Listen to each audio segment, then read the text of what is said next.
Transmission start. Welcome to Where Did the Road Go? Join us as we wander off the path and explore lost history, consciousness, the paranormal, unexplained mysteries, alternative thought, and much more. We are present on the web at wheredidtheroadgo.com. Now here is your host, Seriah. Welcome to this repost of Where Did the Road Go? This is a show that aired initially back in December of 2014 as two parts. It was the second time I had David Paulides on. The Devil's in the Details was the book, and we did a two-part interview. We talked about the petition that was active at the time. I don't think it's active anymore, but we do talk about it around the middle of the interview. So this is just up, so if you want to listen to them both as one unit, you can do that rather than having it split up into two. I have a bunch more of different interviews with different people that were split into two that I'm slowly combining when I have time. So that's what this is. It's not new. It's a repost, but it's still a good interview because it's David Paulides. So here you go. Devil's in the Details originally aired December 2014. Both parts is one. All right, David, welcome back to the show. Well, thank you, Seriah. I appreciate it. Always a good time with you. All right, and your latest book is Missing 411, The Devil's in the Detail. And when did this come out? Came out probably 8-9 months ago. Okay. And how's the response been to this? Any different than the other ones? Some of the bigger names, like the guys on Coast to Coast, have said it's one of the best books I've ever done, but I think they're always too polite. I think that this one encompasses a few more things, but on the opposite end of the scale, I always tell people that the books were written in a way to make sense to the reader as a progressive work. So if you go straight for this book, it won't make a lot of sense because you got to have some background on the topic. Yeah. Yeah, and it definitely brings a little more depth to the topic as well. How much time do you spend researching some of these cases? Well, that's a tough subject to answer because when I'm waiting for reports from sheriff's departments, coroners, etc., search and rescue teams, sometimes those take weeks to get.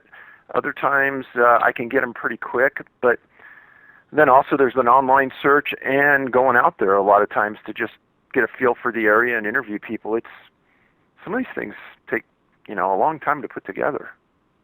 And that's what I was going to ask you. Do you actually go out to the areas when possible? Yes. I think that's a very revealing thing for me, and it helps me understand, the distances, the dynamics of how far the person might have traveled, etc. It helps me get a visual for it, so when I put it to paper, it's a little easier for me to do. Yeah, it's a little more detailed than just looking at Google Maps. Yeah, well, think about 20 years ago when we didn't have anything like that, and how you can't get that visual representation that we can today. True. And when you interview people, who do you try to interview? I usually try to get a hold of the detective or the sheriff or the national parks person that was on scene, that was in charge of the original investigation.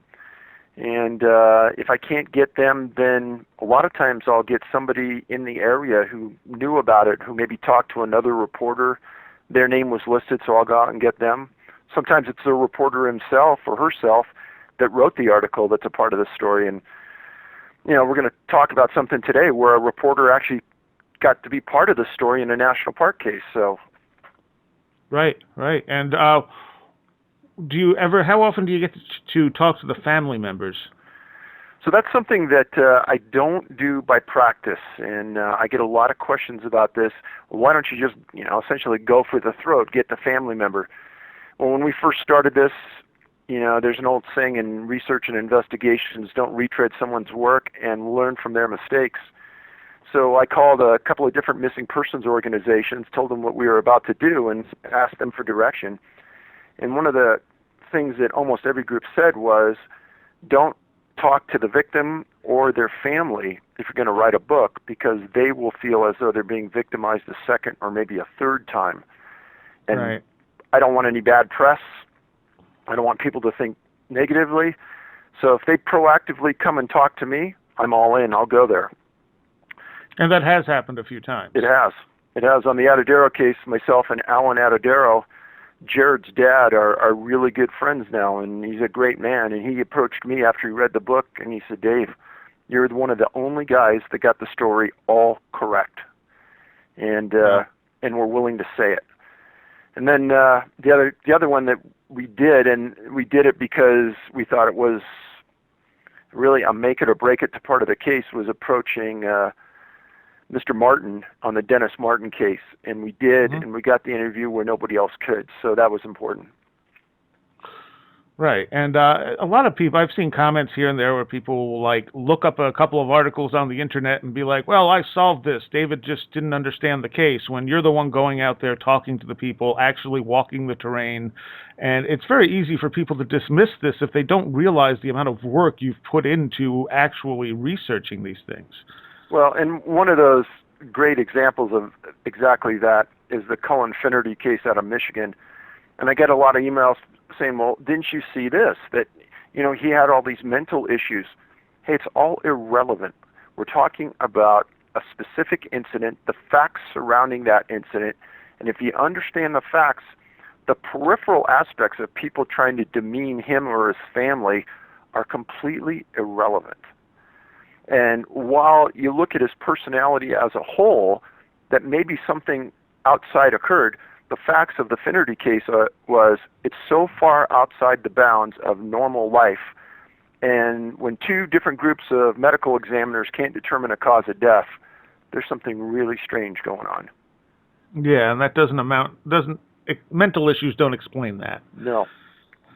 Now, one of the things you quote from a lot is Robert Koster's book, Lost Person Behavior. Why did you pick that book? So I gave a talk a couple years ago in front of the largest search and rescue organization in the world. It's a group called NASAR. I presented our findings there. And Koster's one of those noted experts that search and rescue people use to set their grid lines and search patterns when people disappear. And they view him as an expert, so I'm going to follow their lead. I'll view him as an expert.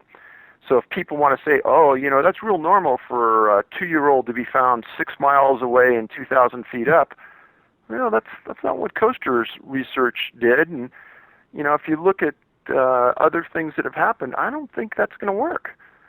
So a lot in my books, I will point to other people who have done research beyond me and know more about these things in that specific area, or I will give someone else's opinion about something specific. And rarely will I come out with a strong and wrong stance on something other than saying, well, this seems pretty far outside the bounds of what I knew my kids could do. Right, right. Now, you've spoken in front of search and rescue groups, right? Yep.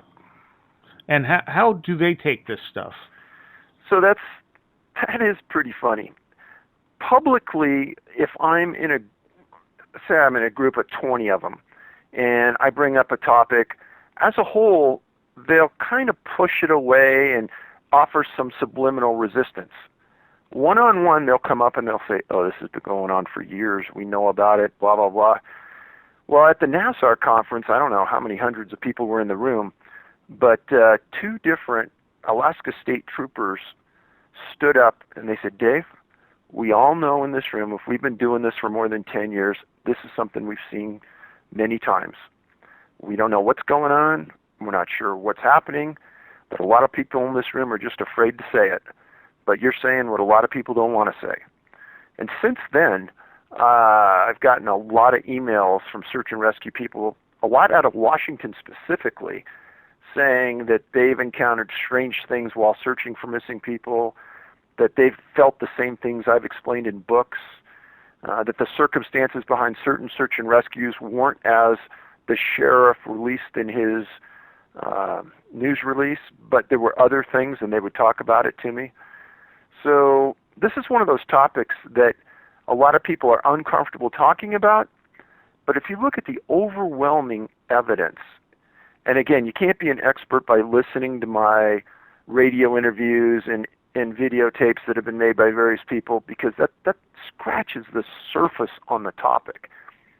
But if you read the books and you look at it at its entirety, you're going to see quickly that there's a series of patterns that will just hit you in the face. Now, have you had any search and rescue people upset with your work? No, none that have told me. Okay. Now, you've mentioned before that you sometimes have trouble getting police reports or information through Freedom of Information Acts. So certain states have something like the Freedom of Information Act. Like the state of Washington is a mandatory disclosure state. And so if it's not an ongoing criminal investigation, I've gotten cases every time out of Washington. Other states, like California, no, it isn't mandatory disclosure. They can kind of hold back whenever they want. Now today I got an interesting email from a guy named Dave, not like my name, but he said, you know, Dave, he says the government can't withhold this information under the Freedom of Information Act because there's a law that says they have to release this. And you have to take a stronger stance on this and demand disclosure. And while I agree 100% with what he says, the reality is that our government is going to withhold reports on a variety of topics no matter what we do. And then my guess is that when we get them to force disclosure, if we go that far, we've seen in the past, the government says, oh, those were destroyed, we lost them, we don't have them anymore.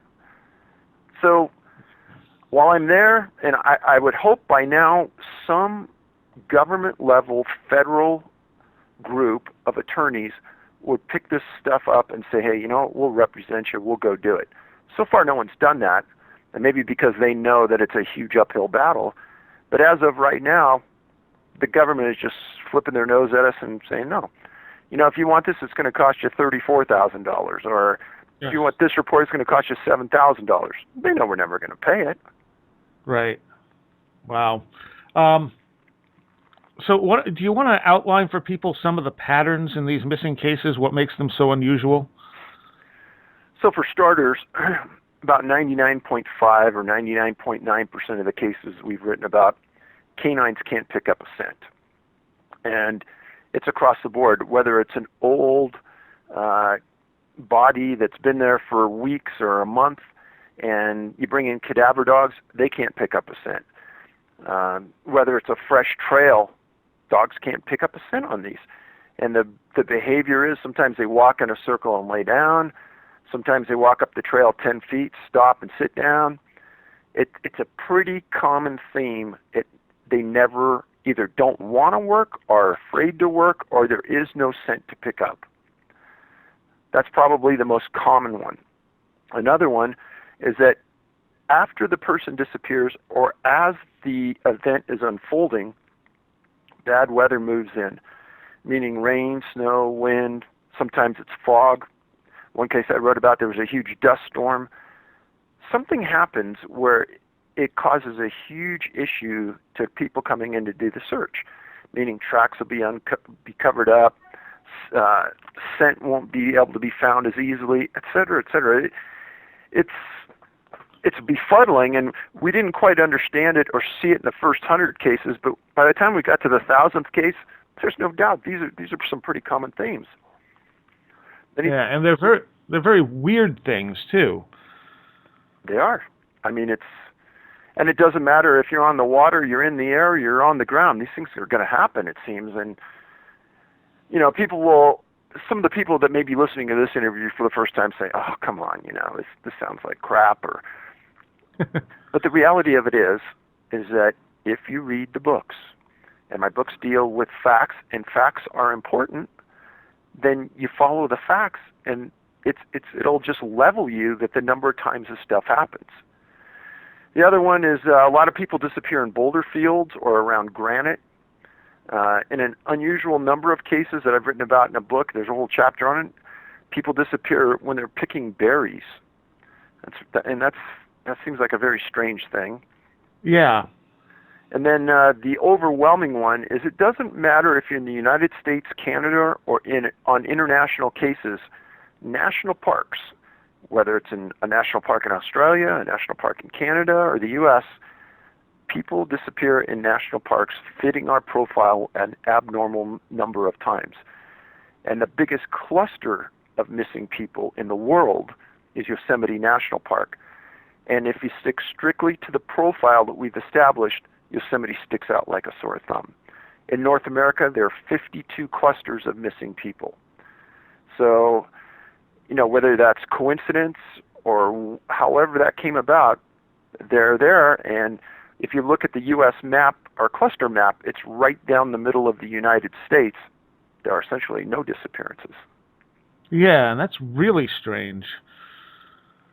I was just gonna mention that you have a lot on the West Coast. It kind of goes around the West Coast and down the Rockies, and then up and down the East Coast. But along the central U.S., there's almost nothing. Yeah, if you follow the Appalachian Trail from south to north, the disappearances sort of are around the Appalachians as you go north, up into the Adirondacks in New York, Maine, and up towards Canada. And then there's a series of disappearances that completely surround the Great Lakes, and then the Rocky Mountains, the Pacific Coast. And we just sat down, we were having a big discussion about this the other day, and it sticks out to us is that mountains and water are the predominant features that are related to the disappearances. You look all around the Great Lakes, all the disappearances there are close proximity to the lakes. Up the Appalachian Trail up into New York, you got the eastern water area, eastern Atlantic, where the water's not that far away.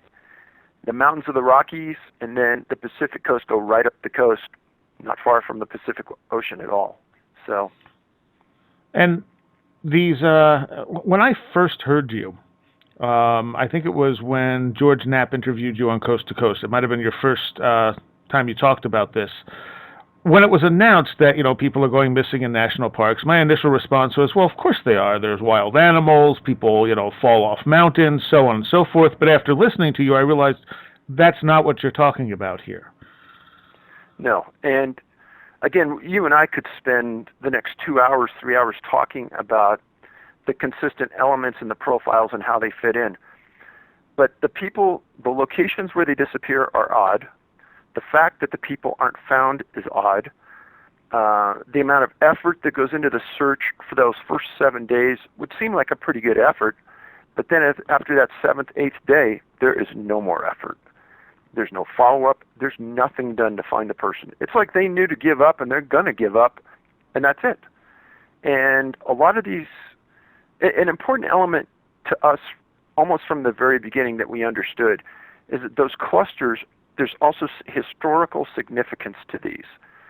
And the ones that say aren't in big national parks, like that are where there are a lot of disappearances. Rainier, for example, there's a historical fact there that disappearances have been occurring there, strange ones, for years and years and years.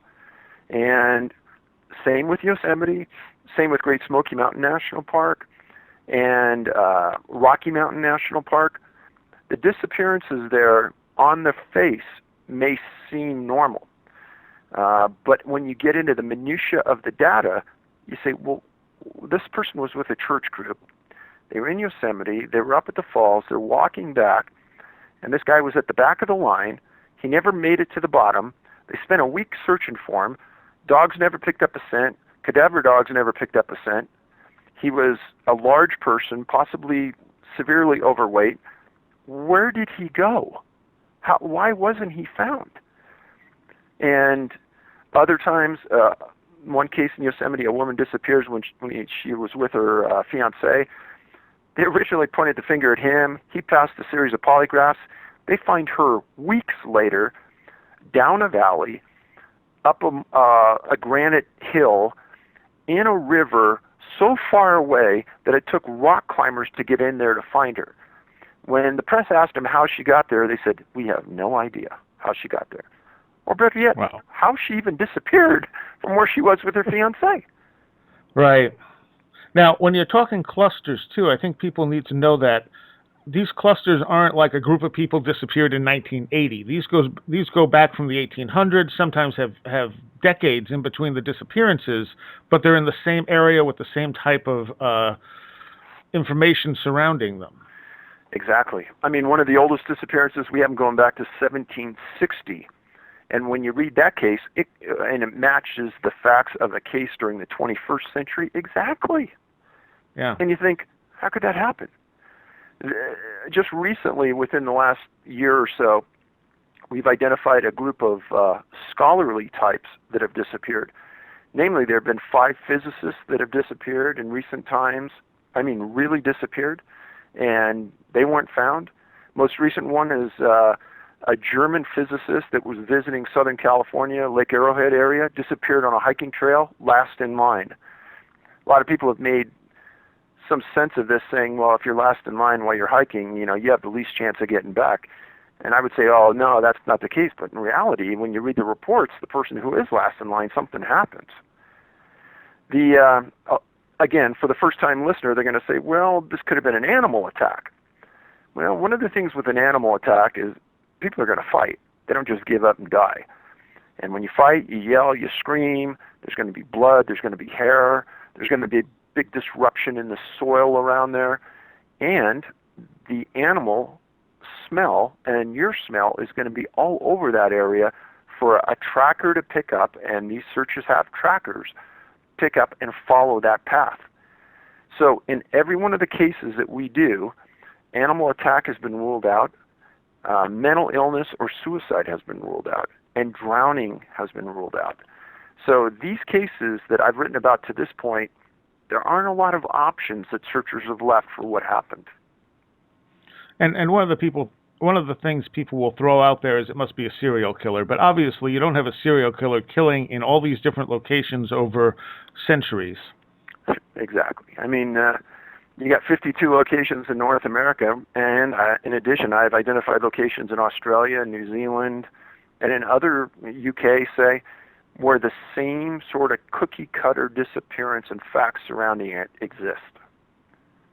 Yeah, and it's now you have started a petition, and let's get into that real quick. This is to get some of these national parks to do what? So I actually didn't start it, but it was one of the readers of my books, and the title of it is Make the Department of the Interior Accountable for Persons Missing in Our National Parks and Forests. And how that came about was early in our research, we knew that the national parks had a lot of missing people. And we went to the parks and we said, under the Freedom of Information Act, we'd like a list of people missing from Yosemite. Several weeks later, an attorney calls me and says, why do you want the info? And I said, well, we're doing some research, blah, blah, blah. And he says, well, we don't have it. If you want that list, it's going to cost you $34,000. And I said, well, isn't that information you should be keeping anyhow? And he goes, well, we don't think that's important. We rely on the quote-unquote institutional knowledge of our employees for that. Well, that's pretty bizarre because employees move around a lot in the National Park Service. So that was for Yosemite. And then I'm thinking to myself, let's make it real ridiculous and ask them for the list of people from their entire system. And he says, oh, that'll be, they got back to me weeks later and said that would be $1.4 million. So most medium and large police departments in Canada and the U.S. have a list of all the missing people from their jurisdiction on their site.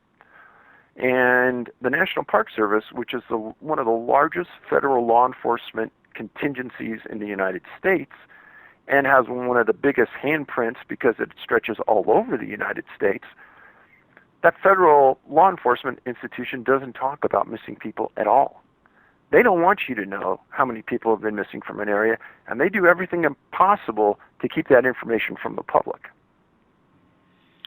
Now, they also don't count someone as missing if they presume them dead, correct? That's a bizarre fact that I found early in our research that, again, they don't want to talk about. If they say, oh, the person disappeared in a snowstorm and they search for 2 weeks, they can't find him, and at the end of the winter he still hasn't surfaced, well, he's missing, he's presumed dead, he's no longer missing, so he's off the books. And that cuts down their list of missing people. Absolutely, and that's another reason why you won't see their lists on a lot of databases. Wow. All right, well, let's get into one of these cases so we can give people who are not familiar with this a taste of exactly what's going on here. And I think Margaret Turner is possibly one of the best examples of this. Very, very strange case. And this one was lucky that we found it because it didn't get a lot of press internationally or nationally at the time. But in southern Colorado, in Durango, October 9th, 1924, Margaret Turner, 20 months old, and I want to stop right there for a second and say, if you're a parent and you've raised a couple kids, you understand how long a 20-month-old can travel on 2 feet. And there's a lot of 20-month-olds that can't even walk. But some can. And let's say, how far could a 20-month-old travel? Well, Margaret was at her residence. It's in a rural area outside the fringe of Durango. And there was a lonely dirt road coming up to their house. And the mom said somehow Margaret disappeared from the home. And she thought she was inside the home but wasn't positive. So there's not a lot of places to go. There's not a lot of neighbors. There's not a lot out there. Well, the La Plata County Sheriff responded, and right away they couldn't find anything, and they got concerned, and they asked for volunteers to assist. And they even got all of the high schools in the area to close late that afternoon and the next day to help looking for Margaret and get those volunteers out in the field. Well, in a very strange turn of events, the following day, there were a couple of guys from the local high school, and they were putting the volunteers on the outside perimeter of the search zone. So the primary area you'd be searching for somebody of that age is within a mile, maybe within 2 miles, but not outside of 2 miles. Because how far could a 20-month-old travel? You got to think about that. So these guys were at the 5-mile marker, and to me it sounded like they were just out for a hike, kind of looking around, doing what kids do. And the Milwaukee Journal had this article about it, and this is what it says. It says, being barely able to walk, however, Sheriff Rose said it would have been impossible for the baby to have scaled the heights where she was found and to survive a night of cold as she did. There was no shelter. The spot where she was found was sparsely overgrown with scrub oak.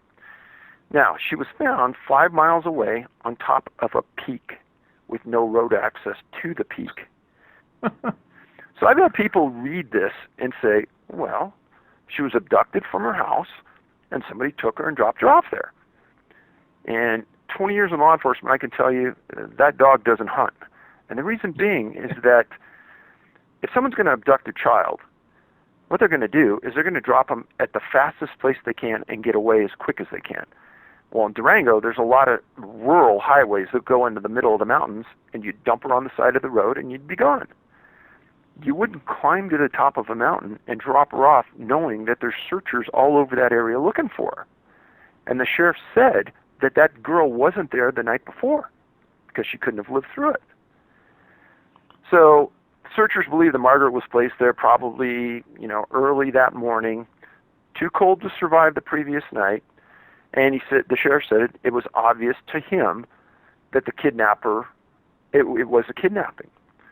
Now, the important part to this, to me, and to readers of my past books, is that this fits this profile of a child disappearing from their residence. I've written about this a lot. Now, there's no way Mrs. Turner wouldn't have heard a car coming up her dirt road, because when you live in that rural area, sounds are pretty easy to come by. You could hear that car coming. So I don't believe a car came down that road and took her. The question is how she got 5 miles away, survived the night, where was she during the night, and how fortunate she was that she was found by some of these boys on top of this peak and didn't fall off the peak and die. Now, there's another case that I wrote about in my first book that occurred on July 2nd, 1938. It was a boy named Alfred Bielartz, who was 4 years old. He was in Rocky Mountain National Park. He and his dad were hiking along a trail. He disappeared. A couple days later, some witnesses were walking down a trail miles away, and they're sitting down and they're taking a break, and they look up above them on a cliff, and they see, a husband and wife see this little boy sitting on the edge of this rock precipice looking kind of down at them. Well, they don't know a little kid had disappeared, but they're going, what parent in their right mind would let a kid do that? And they said, and all of a sudden the kid was jerked back. Well, they get back down to the bottom, and there's thousands of people searching for this kid. They get home, and they look at the picture on the front page of the Denver Post at the time, and they look at each other and say, that's the boy we saw up there on that cliff. So they went back to the park. Originally, as is normal. Originally, the park accused them that they were involved, until they figured out they were good people, and they saw what they saw. And the point to that story is that the place where they saw Alfred is a location called Devil's Nest. And it took 2 days for a group of specialty climbers from the Park Service to work their way into that location. He wasn't there, but that point being is that somehow these kids are getting into locations that we normally, as adults, would have a difficult time getting into at the very best. But these young kids are seen in these locations, and there's no answer how they got there. And Devil's Nest, that brings up the place names. And this is something that other researchers have pointed out before. Andrew Collins has pointed it out, that areas that have these names, like Devil's Nest, tend to have some odd phenomena associated with them. So I haven't done a lot of research on that end, but I will tell you, as I did in this book, that the word devil and other names that have negative connotations seem to come up with disappearances an abnormal amount of time, as this Devil's Nest did, as the name The Devil's in the Detail, this latest book. So that title had double meaning that, yeah, the devil, that name is used a lot in the locations where these people disappear or are found, and the detail is important. Yeah, and you got to figure these places were named that for a reason. Exactly. If we could really know why they were named that way, that would be fascinating. And most of these places, obviously, those names go back further than we have records as to who named them or why. Absolutely. Where can people go to sign your petition, by the way? So if you go to our website, Can-Am Missing, C-A-N as in Nora, A-M as in Mary, missing.com, there's a link there where you can get to it. And we're trying to get upwards of 10,000 signatures, and we're about a little more than quarter of the way there. So every signature counts, and we'd appreciate it if you did sign it. Okay, all right. Let's move on to, I think it's Mitchelldale Stelling? Yes. As we talked about earlier, when the reporter becomes part of the story, it's kind of interesting. One of the things that I didn't talk about earlier, but I meant to, was that another part of the equation on the profile is you have intellectuals on one side of that fence that are disappearing that we've identified.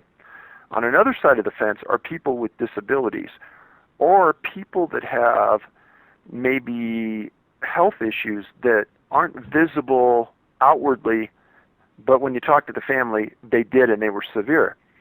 So Mitchelldale Stelling, 51 years old, he and his wife were going to take a trip to various national parks and national forests, and by a very strange sort of events, their motorhome broke down, and they were sort of stuck for a while at Mesa Verde National Park in southern Colorado.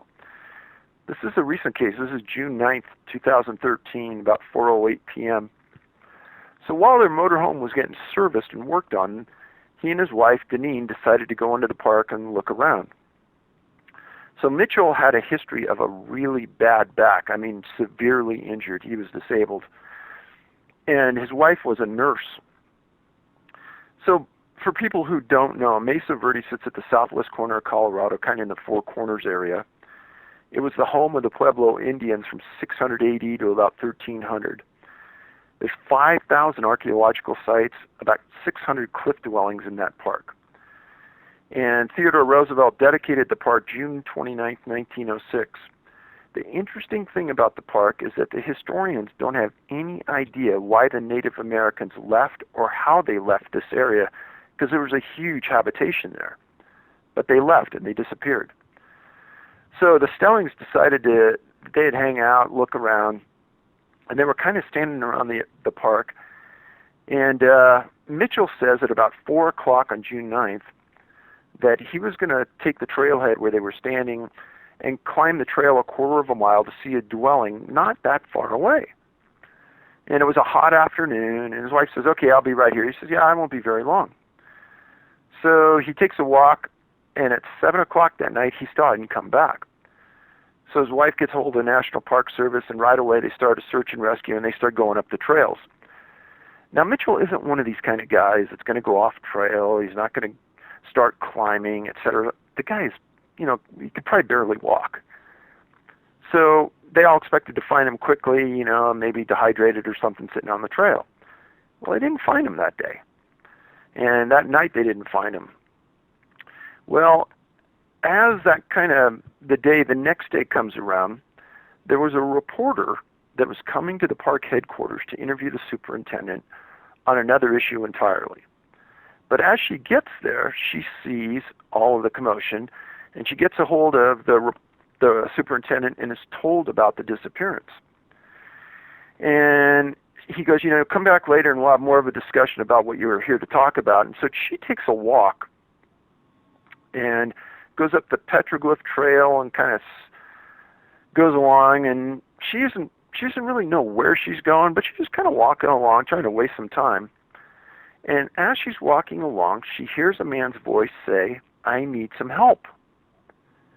And she said it was real clear. She couldn't pinpoint the exact location, but she walked around a little bit. And she goes, it was distinct. It was clear. She said she didn't see anybody around her. She didn't hear anybody else around her. Nothing. So she goes back, and as she comes back down the hill, she sees the chief ranger, and she reports to him where she was and what she heard. Now, the interesting part about that is that the chief ranger kind of turns white, and he goes, "Do you know that the searchers late yesterday were in that same area and heard the same thing?" And so they committed more resources to that area, didn't find anything, and as of this date, we're way over a year later, they've never found him. Yeah, and it seems like if he was stuck somewhere that they just couldn't see, eventually they'd smell him. Well, again, it goes back to the canines. Canines would have picked up the scent originally. Yeah. Cadaver dogs would have picked up the scent post. And if you were stuck somewhere or lost, hey, you'd be yelling and screaming. It'd be a nonstop barrage of voices for people trying to find you. Right. Now, are there any legends in that area that talk about people disappearing? Well, other than the entire group of Pueblo Indians. Right. Do you find that there are legends attached to any of these places, any of these centers? As an example, Craters of the Moon National Monument in Idaho, I wrote about that there were some legends about people who disappeared in that area, and Crater Lake National Park, the Native Americans wouldn't go into that area because there were legends about it being a bad and devilish place to be. And there seems to be the more time you spend, the more you find out about these areas, that there might be a little more at play than we understand.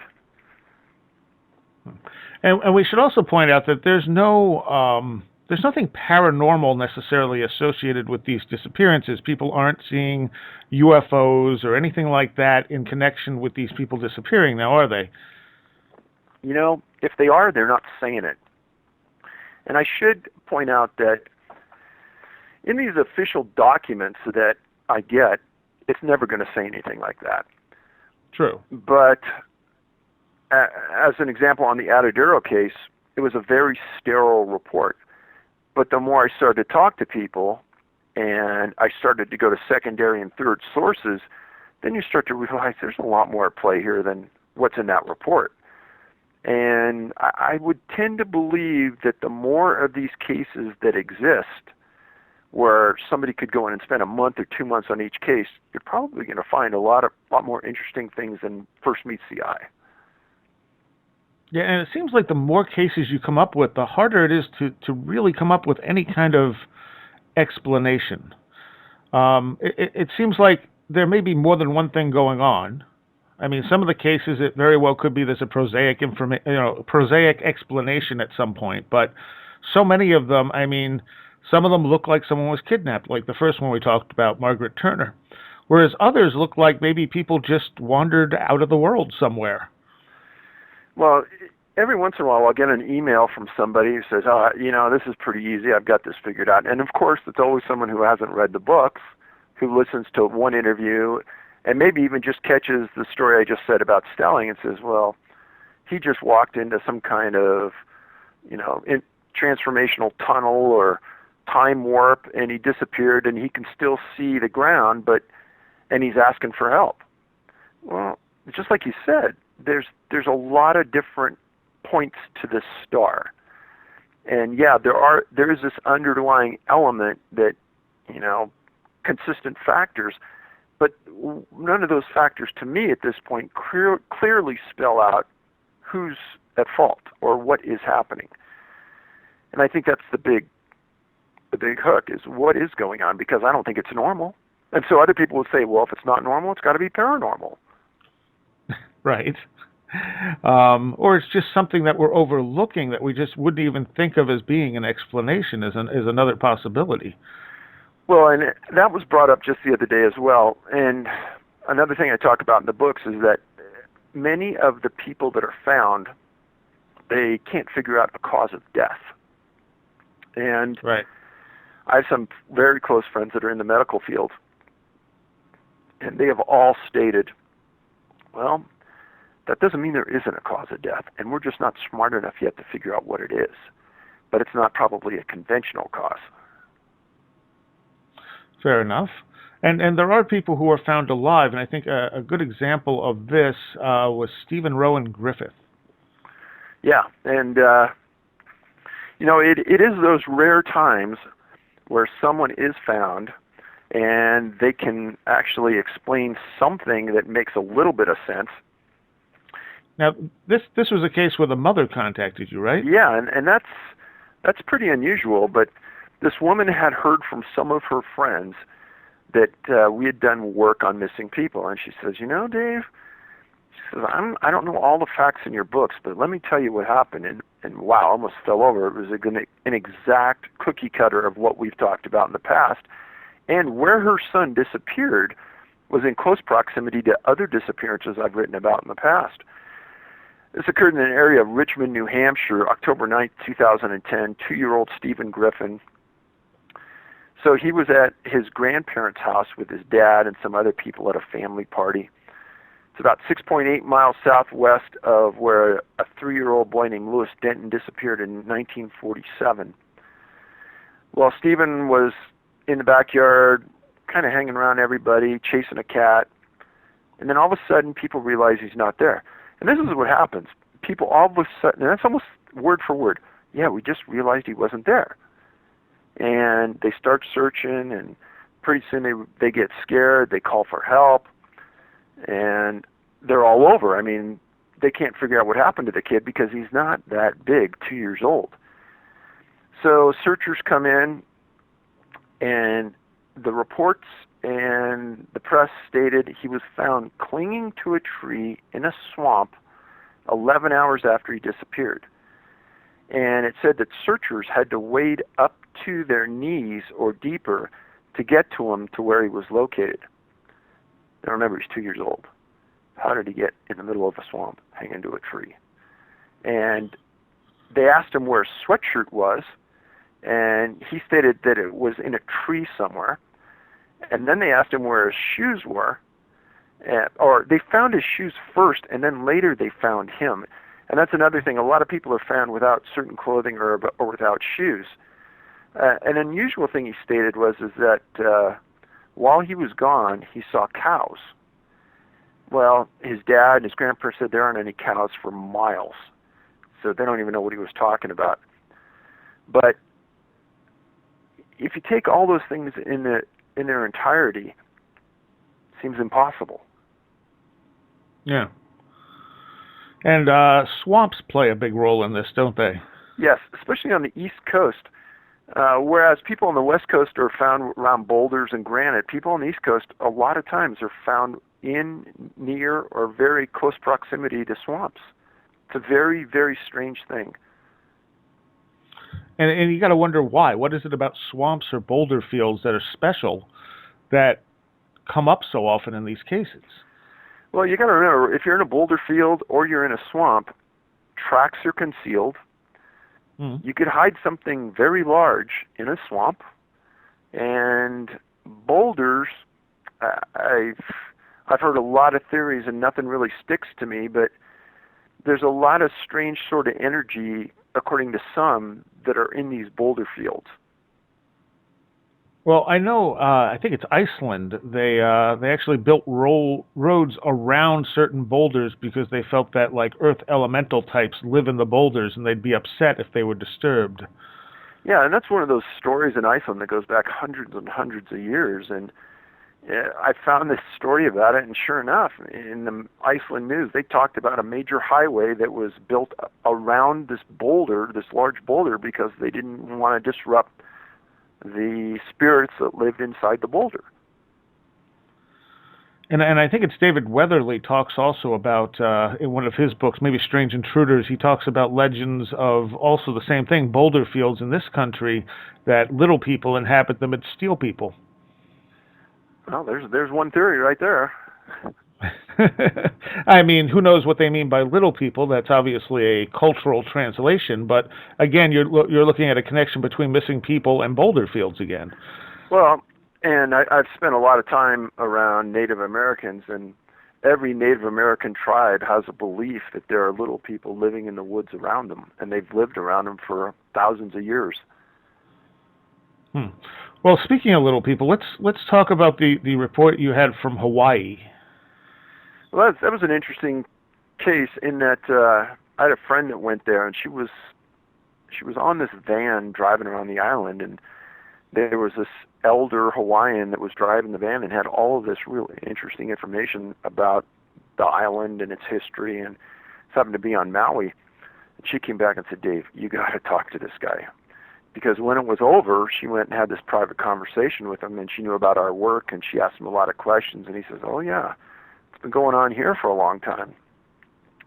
And the story was, his name was Roy Ericaios, and he grew up in Hawaii. He grew up on a plantation near Lahaina, and on that plantation, he kind of talked about the way of life, and all the families had just a roof, electricity, and water, and the plantation owners, you were kind of stuck there with their money, and you couldn't go a lot of places. But he said that the little people lived in the mountains there, and they were called, he spelled the word Hune. He said they always were in the mountains, you rarely saw them, and the people tried to avoid them. And he said he never really wanted to know more about it, but he did know that they had always been there, and they were still there today. And when we started to talk about disappearances and missing people, he says, "Well, have you heard of King Kamehameha? He was the last king of the island." I said, "Yeah." And he says, "Well, you know, he was 7 feet tall." I said, "Yeah, I knew that." And that kind of goes back to a show that's on TV now about the giants in North America that people don't want to talk about, right? Yep, with Hugh Newman and I'm blanking on the other two brothers' names. Right. So he made it a point to bring that up, but he said that there's something called night marchers in Hawaii, and they're warriors that are in a sort of purgatory, and they worked for the old guard of the royal family. And if one of the royal family members ever died, got attacked or something, then these warriors were kind of dealt out and they were killed, and they came back as night marchers. Now, what really struck me about this story is he said, yeah, they marched down the creeks from the mountains. And if you were on a beach, you were supposed to strip naked and bury your head in your hands. Now, what's interesting about that is that a lot of the people that end up dying that I've written about, they're face down when they're found, and many of them don't have clothes on. And I thought, wow, that is just too amazing of a coincidence for it to be just pure coincidence. And he said, if you look up, you'll be taken or you'll die. And the nakedness is supposed to show your humility for the situation. Which could be also an interpretation on something else that's actually going on, but is connected. Yeah, exactly. And it seems like shoes are the most common thing to be missing. Yes, it does. And some people are going to say, well, you know, you lose your shoes along the way, blah, blah, blah. I don't know. Between you and me, that's going to be one of the last things I'm going to lose. Yeah. Yeah, if you're walking out in the woods or in some wilderness area, the main thing you're going to want is your shoes above all. Right. So, go on. No, and a lot of times the shoes are never found. And when you talk about searchers that are covering every square piece of ground, you'd think that shoes would be one of those things that eventually would be found by the searcher or by the dog teams that are trying to find and look for scent. Yeah, and I mean, people do lose other bits of clothes, but when they lose the shoes, it seems like you're walking through the wilderness. Your feet would be just lacerated to all hell after a while, but they're not when they're found, are they? No, not at all. And there's a couple of cases where you would think that there's.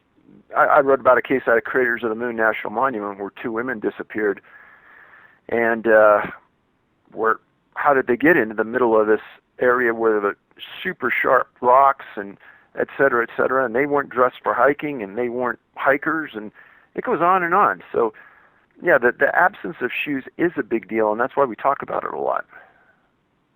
And what other clothes commonly disappear? Oh, you have shirts, pants. So everything. Everything. Now, a lot of people will say, well, it's related to hypothermia, but these aren't always in cold weather areas either. Well, that's a part where that theory kind of, to me, goes out the window. On the people aren't gone long enough, and they're found within a day, and they're found deceased, and they're missing everything. Well, and it's not that cold. It's not that hot, and it's just a temperate environment. It doesn't work.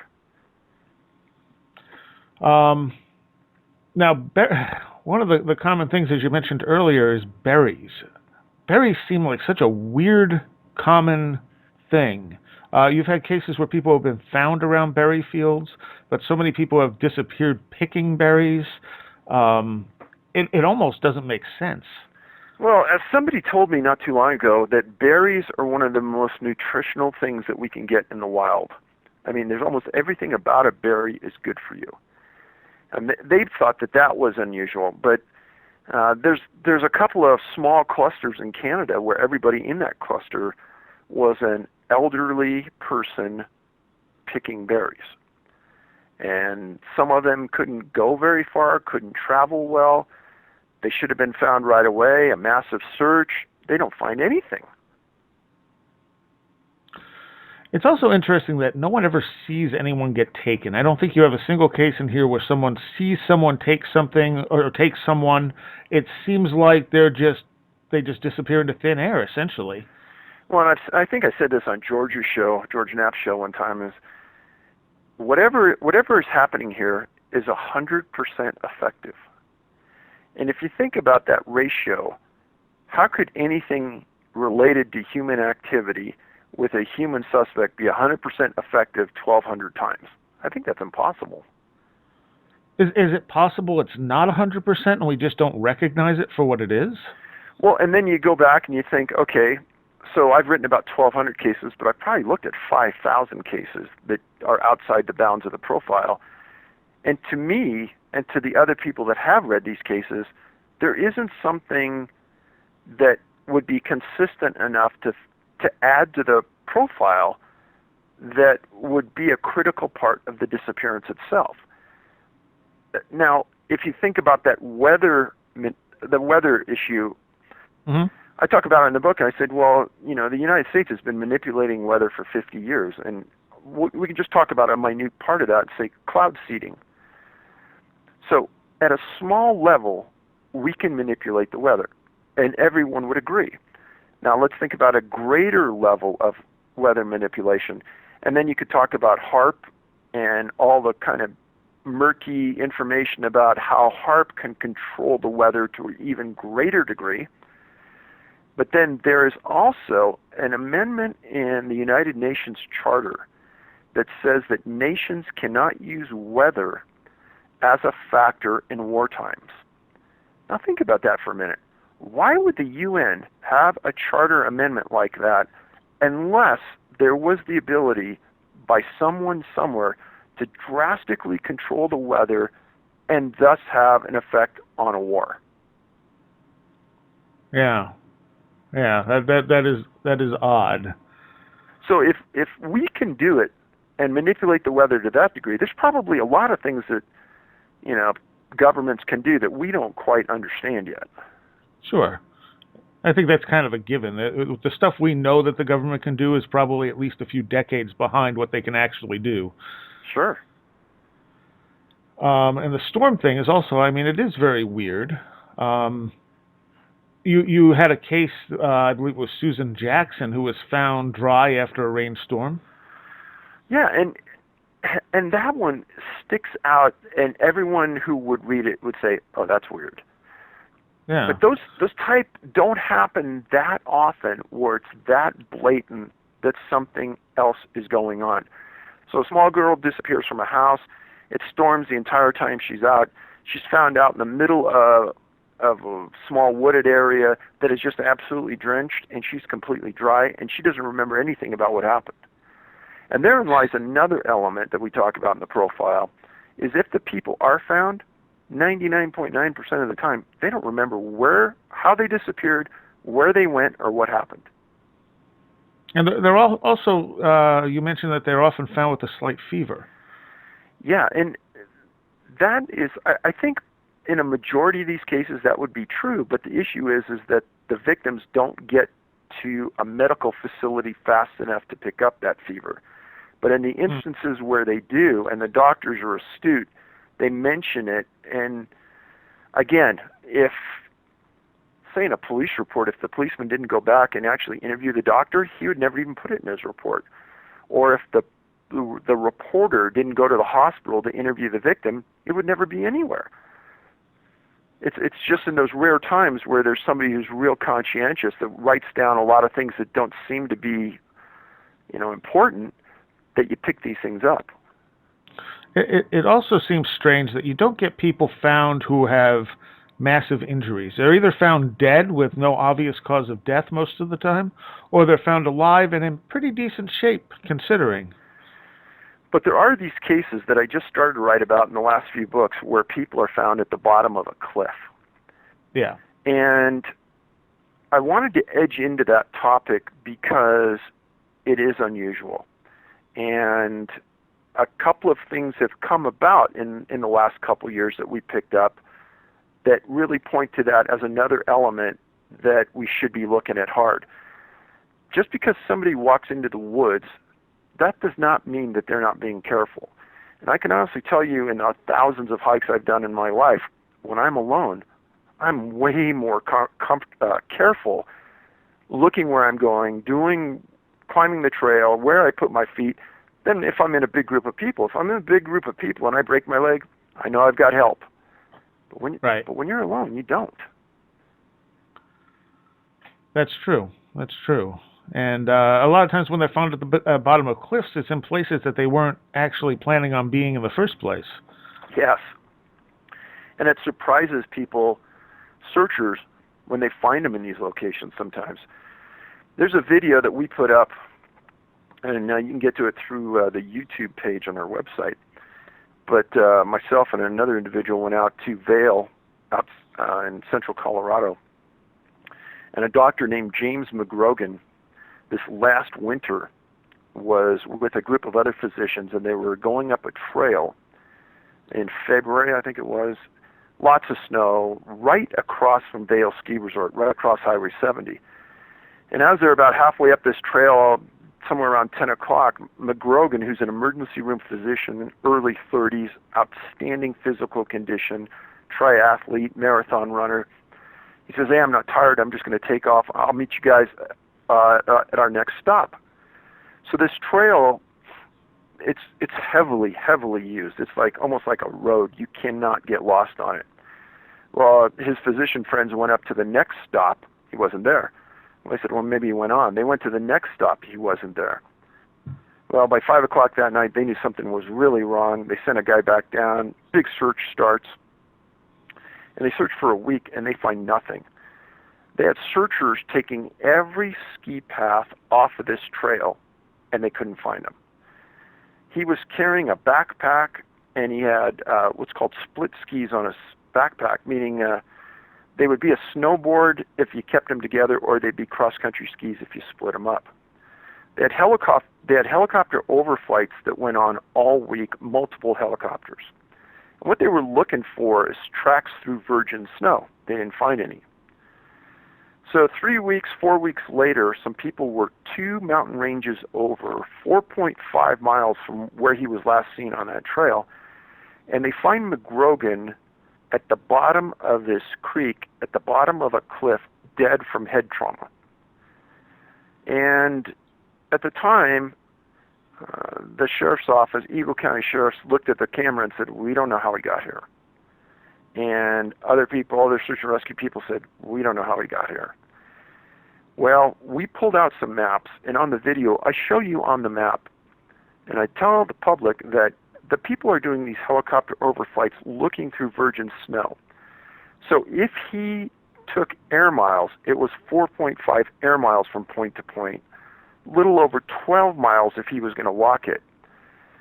But we went down and we interviewed the people that rented him the split skis and some of his equipment, and the experts in there said there's no way someone's going to take that route. And besides that, if he had taken that route, he would have looked like a snowplow going through the middle of the snow and would have been picked up by the helicopters. Right. None of that was. Now, this is one of those cases where going the distance pays big dividends. I read all the reports. That's all that was said. And for 3 weeks, I pushed to get a copy of the coroner's report. I finally get the coroner's report. And it says they received the body, and he was wearing a long-sleeve shirt, long pants, and no boots. And the boots they searched for him were never recovered. Wow.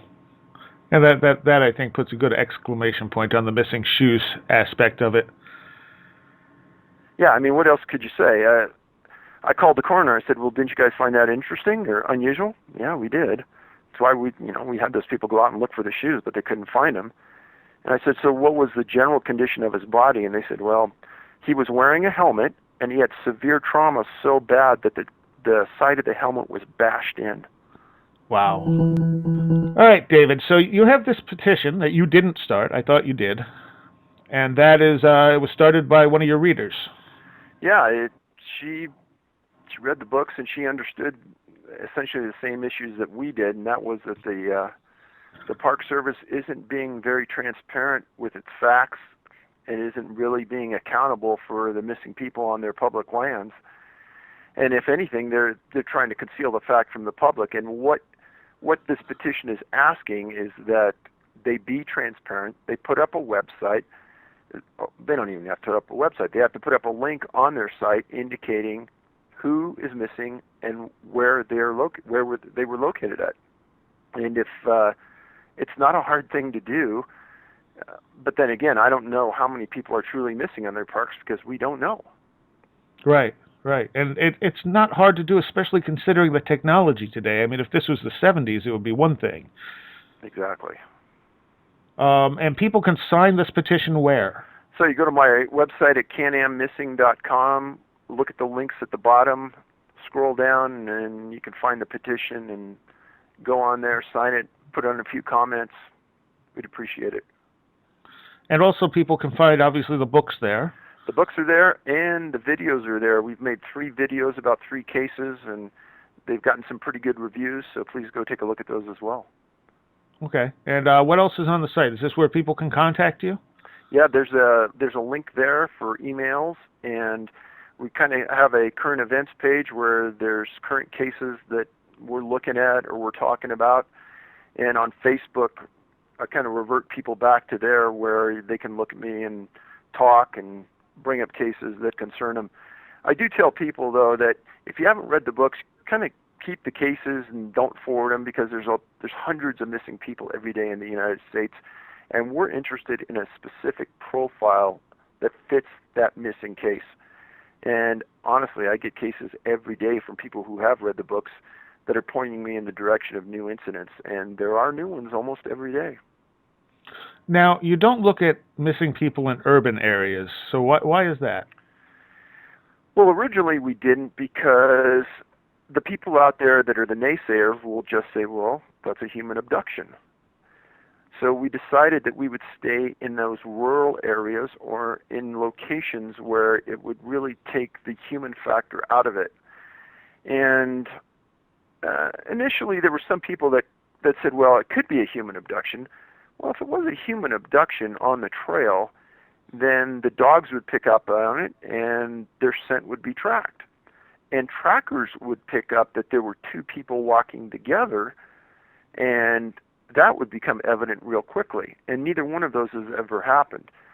Then the third factor is that you have helicopters and planes that are flying the area with forward-looking infrared radar, and they're never finding anything.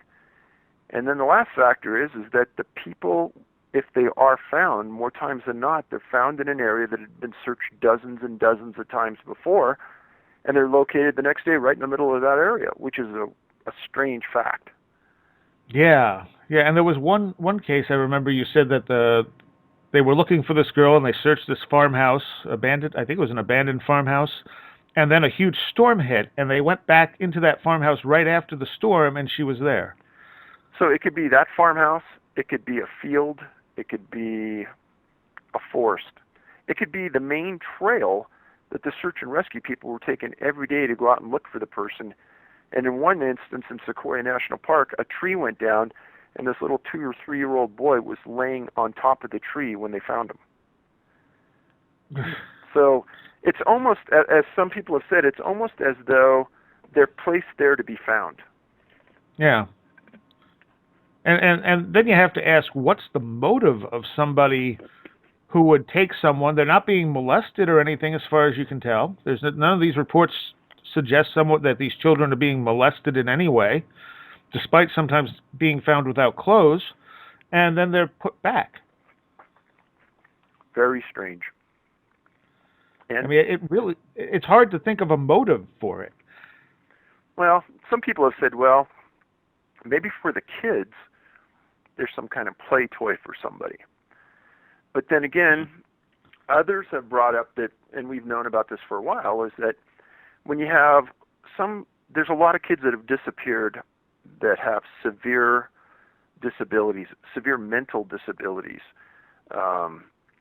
And then on the opposite end of that intellectual scale, you have people that are absolutely brilliant that have disappeared. And when you look at the disparity between the intellect of those two people, what's the common ground there? The common ground is that they're both unusual aspects of the brain. True. Well, let's throw a monkey wrench into anyone who's thinking they may have had this figured out and talk about the case on the boat in Florida with Al Snyder, C.H. Trotter, and Don Frazier. And boy, there's a paradigm shift that when we first started to look at it, we even took a hard swallow and said, well, but if it fits the profile, we've got to look at it. And where everyone thinks, oh, I know exactly what's causing this, and the people that even still say that, I know they haven't read the books, because this is one of those cases where it does throw a big wrench in things. But Al Snyder was one of the best jockeys in the world. The incident occurred March 5th, 1948. And just prior to his disappearance on this boat, a very famous thing is he rode Citation, and he won the Flamingo Stakes at Hialeah Park just before this incident. Well, the day before the incident, March 4th, he was offered full-time employment by a group called Prestigious Calumet Farms, and he was essentially destined to ride Citation in the Kentucky Derby. His life was set. Well, he went out with Trotter and Frazier on a big luxury yacht, and they were off the coast of Florida, very near Everglades National Park, right on the fringe. And it was the afternoon of the 5th, and those three, Trotter was a horse trainer, and Frazier was a Canadian manufacturer. They got in this little boat off of the yacht called the Evelyn K, a 65-foot yacht that was owned by a guy named John B. Campbell, who was Secretary of New York Racing. And this little boat pulled into what's called Sandy Key. And the three men were in this 15-foot wooden boat catching redfish. And they were within sight of the big yacht. And within minutes of them getting set, a big storm came in, big winds, huge winds, big waves, 45 miles an hour. It toppled a 70-foot elevator tower in Miami Beach, and the storm only lasted for 1 hour. Now, Sandy Key, where they were fishing, it was so shallow, they could have gotten out of the boat and the water wouldn't have been to their waist. But they disappeared when the storm came in and the big boat couldn't see them anymore. They just were gone. Well, the big boat calls the Coast Guard. The Coast Guard contacts armed forces and immediately asks for assistance. And they were the only group to disappear in this storm. And the effort to find these guys was nothing short of the biggest I've ever heard of. They put out 30 planes, boats, blimps, helicopters, everything. And they went after it for a week, and they found the skiff 10 miles south of where it disappeared. And it was overturned in a place called Rabbit Key. The life preservers that were in the boats were gone. Everything in that skiff was gone. Well, on March 16th, about a week and a half after they disappeared, an Army helicopter was inside Everglades National Park flying and looking down low in a mangrove swamp for them when it crashed. And the reason I bring that up is that it was about this time in the research that we started to think, you know what, there's a lot of planes that are crashing in relationship to these searches. And I write about it in the book that it's an aerial phenomena in relationship to these people that I've got to put down. Well, again, the bloodhounds came in and they searched the area where the boat was found. They found nothing. And it was a disaster. These three men were great men and nobody ever found them. And kind of the epilogue to the story is one of the most famous jockeys in the world, Eddie Arcaro. He was invited to go fishing by Snyder. They were best buddies, and he couldn't go. And when Snyder disappeared and they couldn't find him, Calumet Farms got Arcaro to ride Citation, and he rode him to the Triple Crown. And in an absolute, a notation of great sportsmanship, Arcaro gave half of his earnings to Snyder's daughter. Nice. You don't hear about that stuff very often, but it needed to be said. Yeah, absolutely. And, I mean, is it possible that the large waves just washed them out to sea? Well, it would have washed them inward in this key towards the coast rather than away with the way the winds and everything was blowing. So when they found that boat 10 miles south outside the key, it didn't make a lot of sense to a lot of people. And you also mentioned in this book you have a case where like a cave diver, underwater cave diver goes missing. So I mean, it's not just in the woods and in mountains at this point. Well, and the cave diver is one of the greatest whodunits I think in any book I've written about, because there was no place for that guy to go. Right. And I'm sorry, go ahead. No, go on. And I mean, the search for him was one of the biggest underwater searches in history, and those guys essentially staked their life that he wasn't in there, and that was the last place that they saw him go in. So where did he go? Well, that's the key question to so many of these, is where did they go? Even when they come back, where were they? And they can't tell you because they don't know.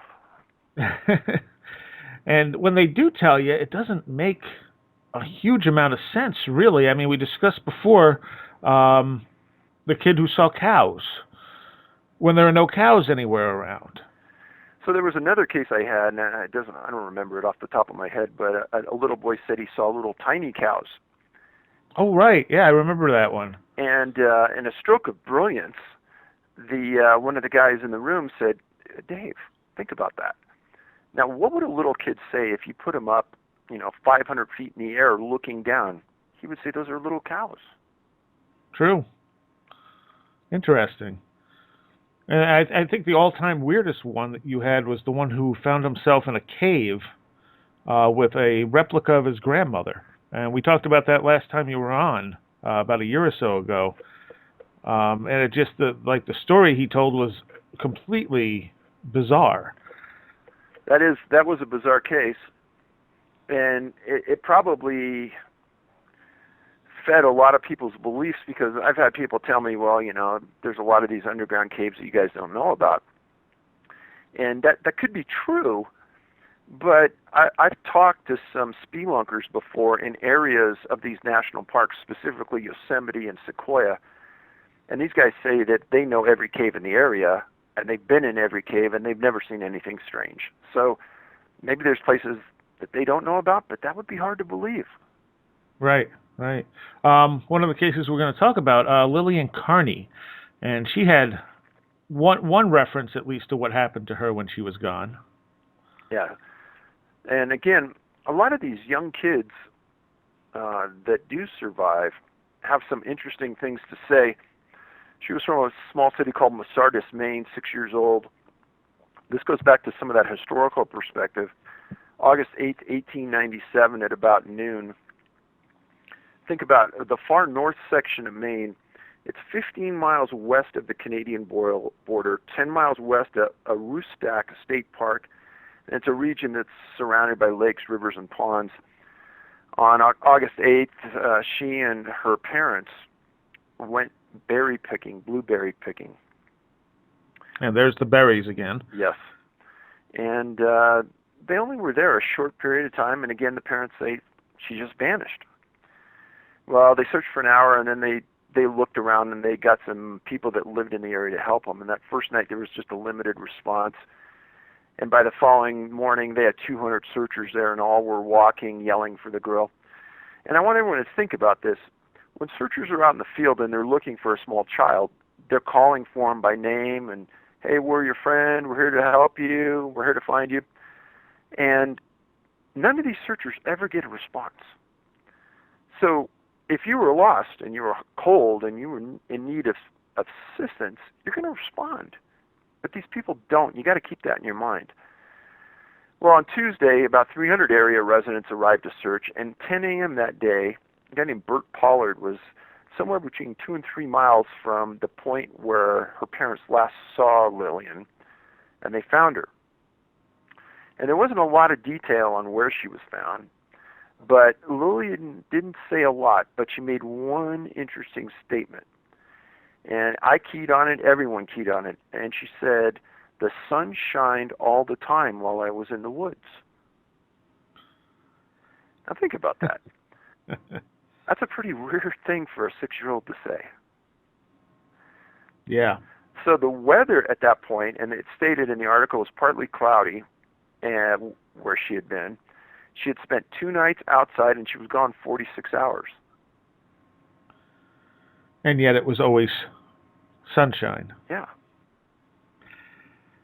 And it's not something that that a kid's just going to say. I mean, there has to be something they're referencing. Yeah. I mean, whether it be literal sunlight or something else. Is she just in an area that has very bright lights, and she's perceiving that to be sunlight? Don't know. And for the time period, you're not going to find areas like you do today with very bright lights either. No. Very strange. And some of the old cases are very, very odd that you've come up with. And I mean, unfortunately, you can't do a whole lot of research with them because they're so old. But the newspaper reports, I mean, some of the distances some of these kids have traveled is just phenomenal. Well, there's a part in this book where I have a chart of distances traveled and the ages, and I think that put a lot of naysayers to rest because it wasn't just one isolated case, but there's many cases where kids have traveled so far it's beyond belief. Yeah. Oh, absolutely. Up and down mountains. Yeah. When they can barely walk. Yeah, exactly. I mean, because sometimes, you know, I've had people who have children say, well, my 2-year-old can totally go a good distance, but when you're talking about through the wilderness and up at the side of a mountain, that's a little bit different than running, you know, across the lawn. Or down the street to see a friend. Right. Now, one of the things that's been brought up with young children being searched for, is it possible that they're scared of the search parties because they think they're in trouble, and that's why they're not responding? And that is a concern that searchers have when they're out there. That's something that are talked about in search and rescue circles. You know, a lot of kids believe that, you know, you're not supposed to talk to strangers and et cetera, et cetera. Some search and rescue groups will allow a parent to go out with search and rescue teams and call out for their child. I think that's a good strategy. And others believe that the parent shouldn't be involved in the search. I think that's a bad strategy, especially when you're dealing with small kids for that exact reason. But aside from that, you got to go back to the facts. When you got helicopters and planes flying with FLIR that are going to pick up any heat signature on the ground, when you have dogs that are smelling on the ground for that specific scent of the child and they're not finding it, and you got trackers looking for footprints on the ground and they're not finding it, it's hard to say where they are. Now, one of the things I was curious about, on your first two books, you said you left out Florida and Texas because of the sheer number of accounts. Now, did you ever go through those? You've added some from Florida and Texas in the later books. So there was a stack probably 4 inches high of disappearances from Texas and Florida, and it was huge. But when you get down to the data and evidence, really only, you know, probably 10, 15, maybe 20 cases from both those states ever fell out and showed to be valid. So I did include those, I think, in this book and some in North America and beyond, and those were the ones that fit that profile, and there weren't that many as you would think. So what's the percentage of cases you go through versus cases that fit the profile, like roughly? Wow. I would say 10% or less. Okay, that's what I figured. So you're looking at all these cases and just throwing most of them out. Yeah, for sure. What is the minimum that it would take for you to include a case? So, you know, you got to use a lot of common sense in this. I mean, first of all, if it's in a cluster area, that's going to get my attention. It's going to get the attention of anybody doing this research.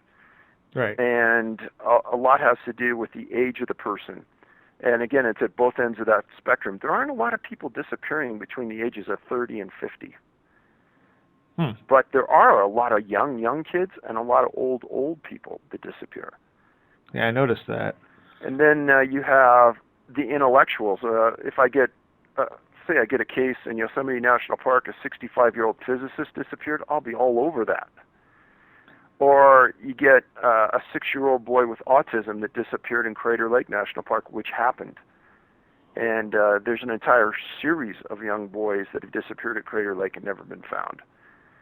So, I mean, it helps at this point having the knowledge of these areas that we have. At the beginning, it was hard. But with time, it becomes pretty evident when you look at certain facts.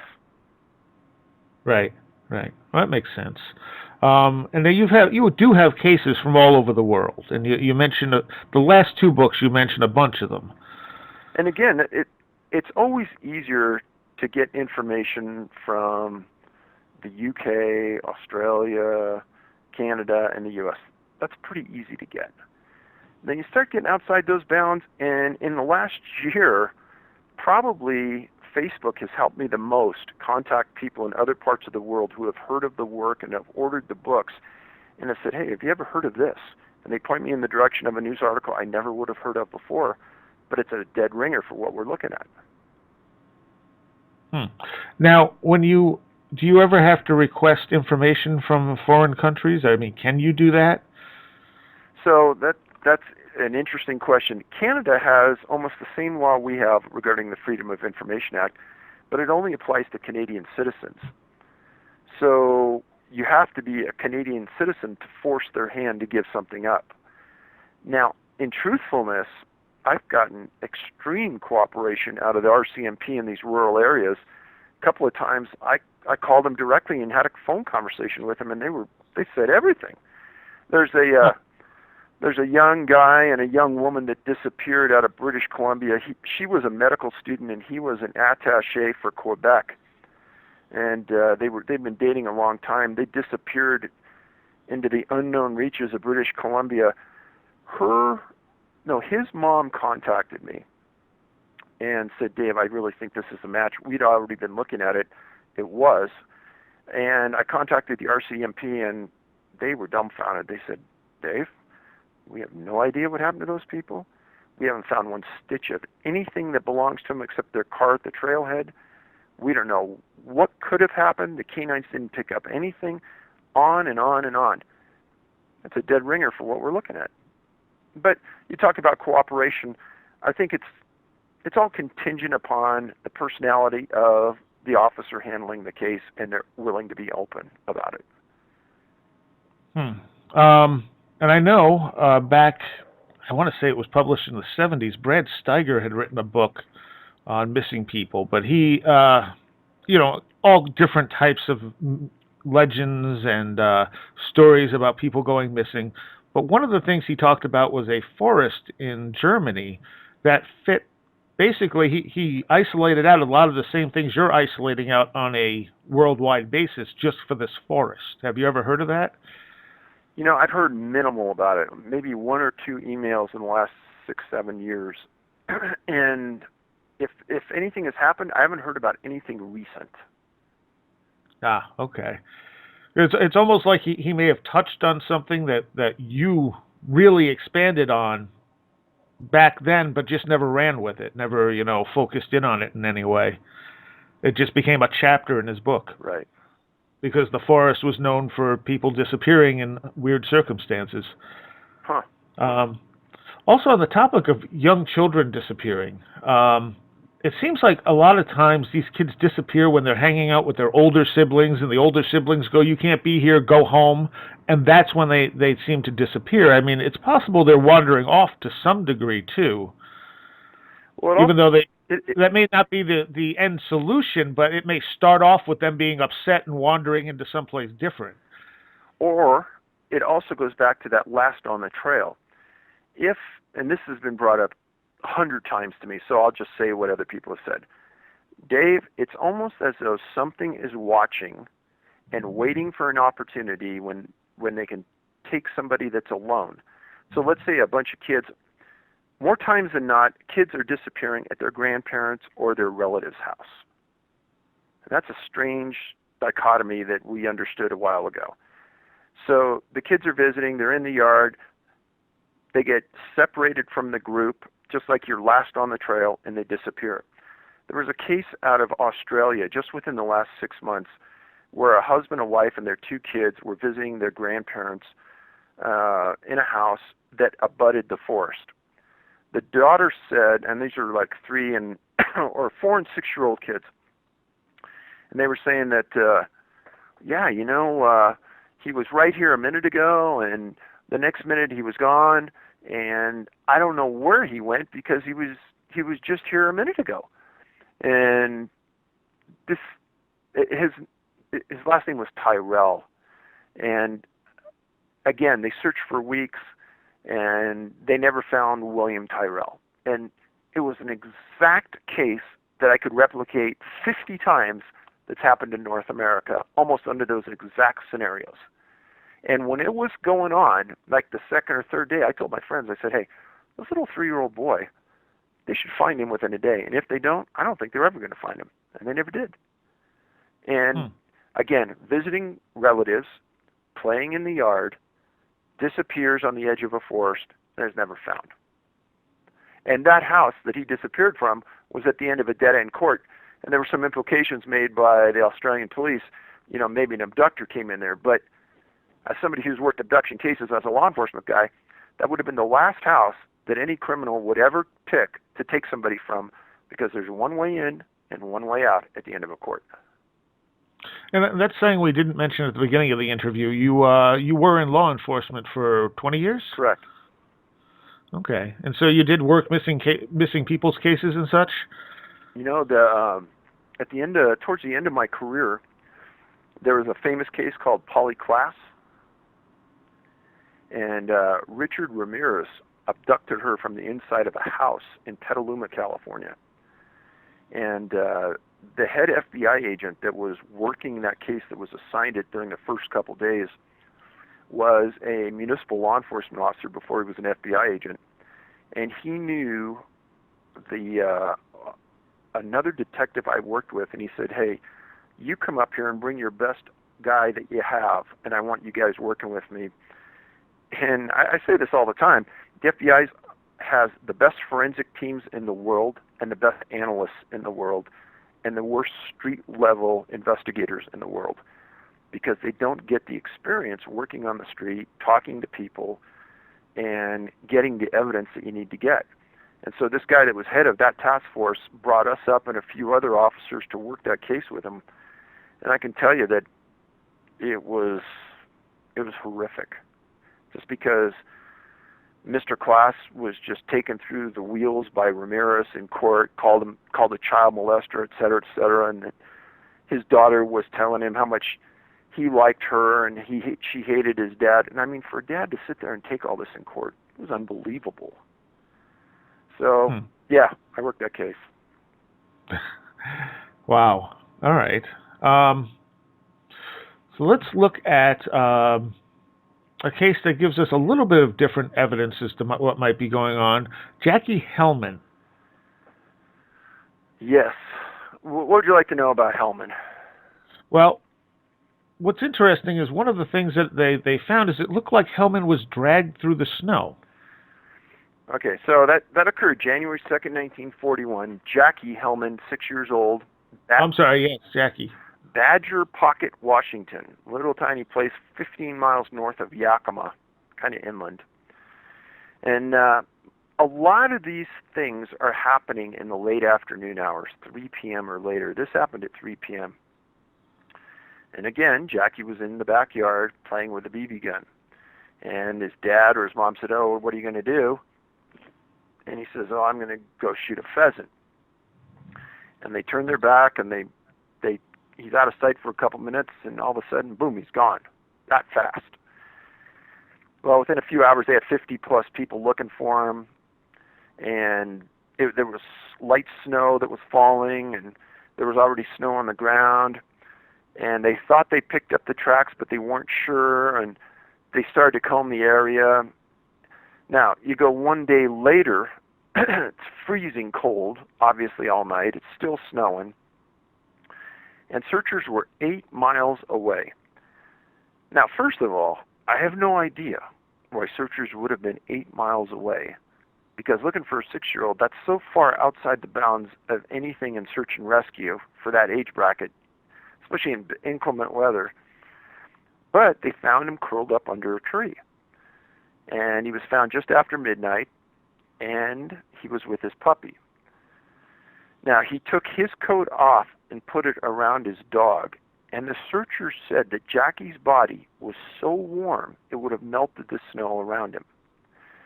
Now, he's found 8 miles uphill in a little over 9 hours. What's important about this are a few things. Now, we talk about people taking their clothes off. Well, Jaci took his coat off, but also searchers said that his body was super warm. Now, why would his body be really warm? What did he go through that caused this elevation in his own temperature? And he was so warm that he was concerned about his dog.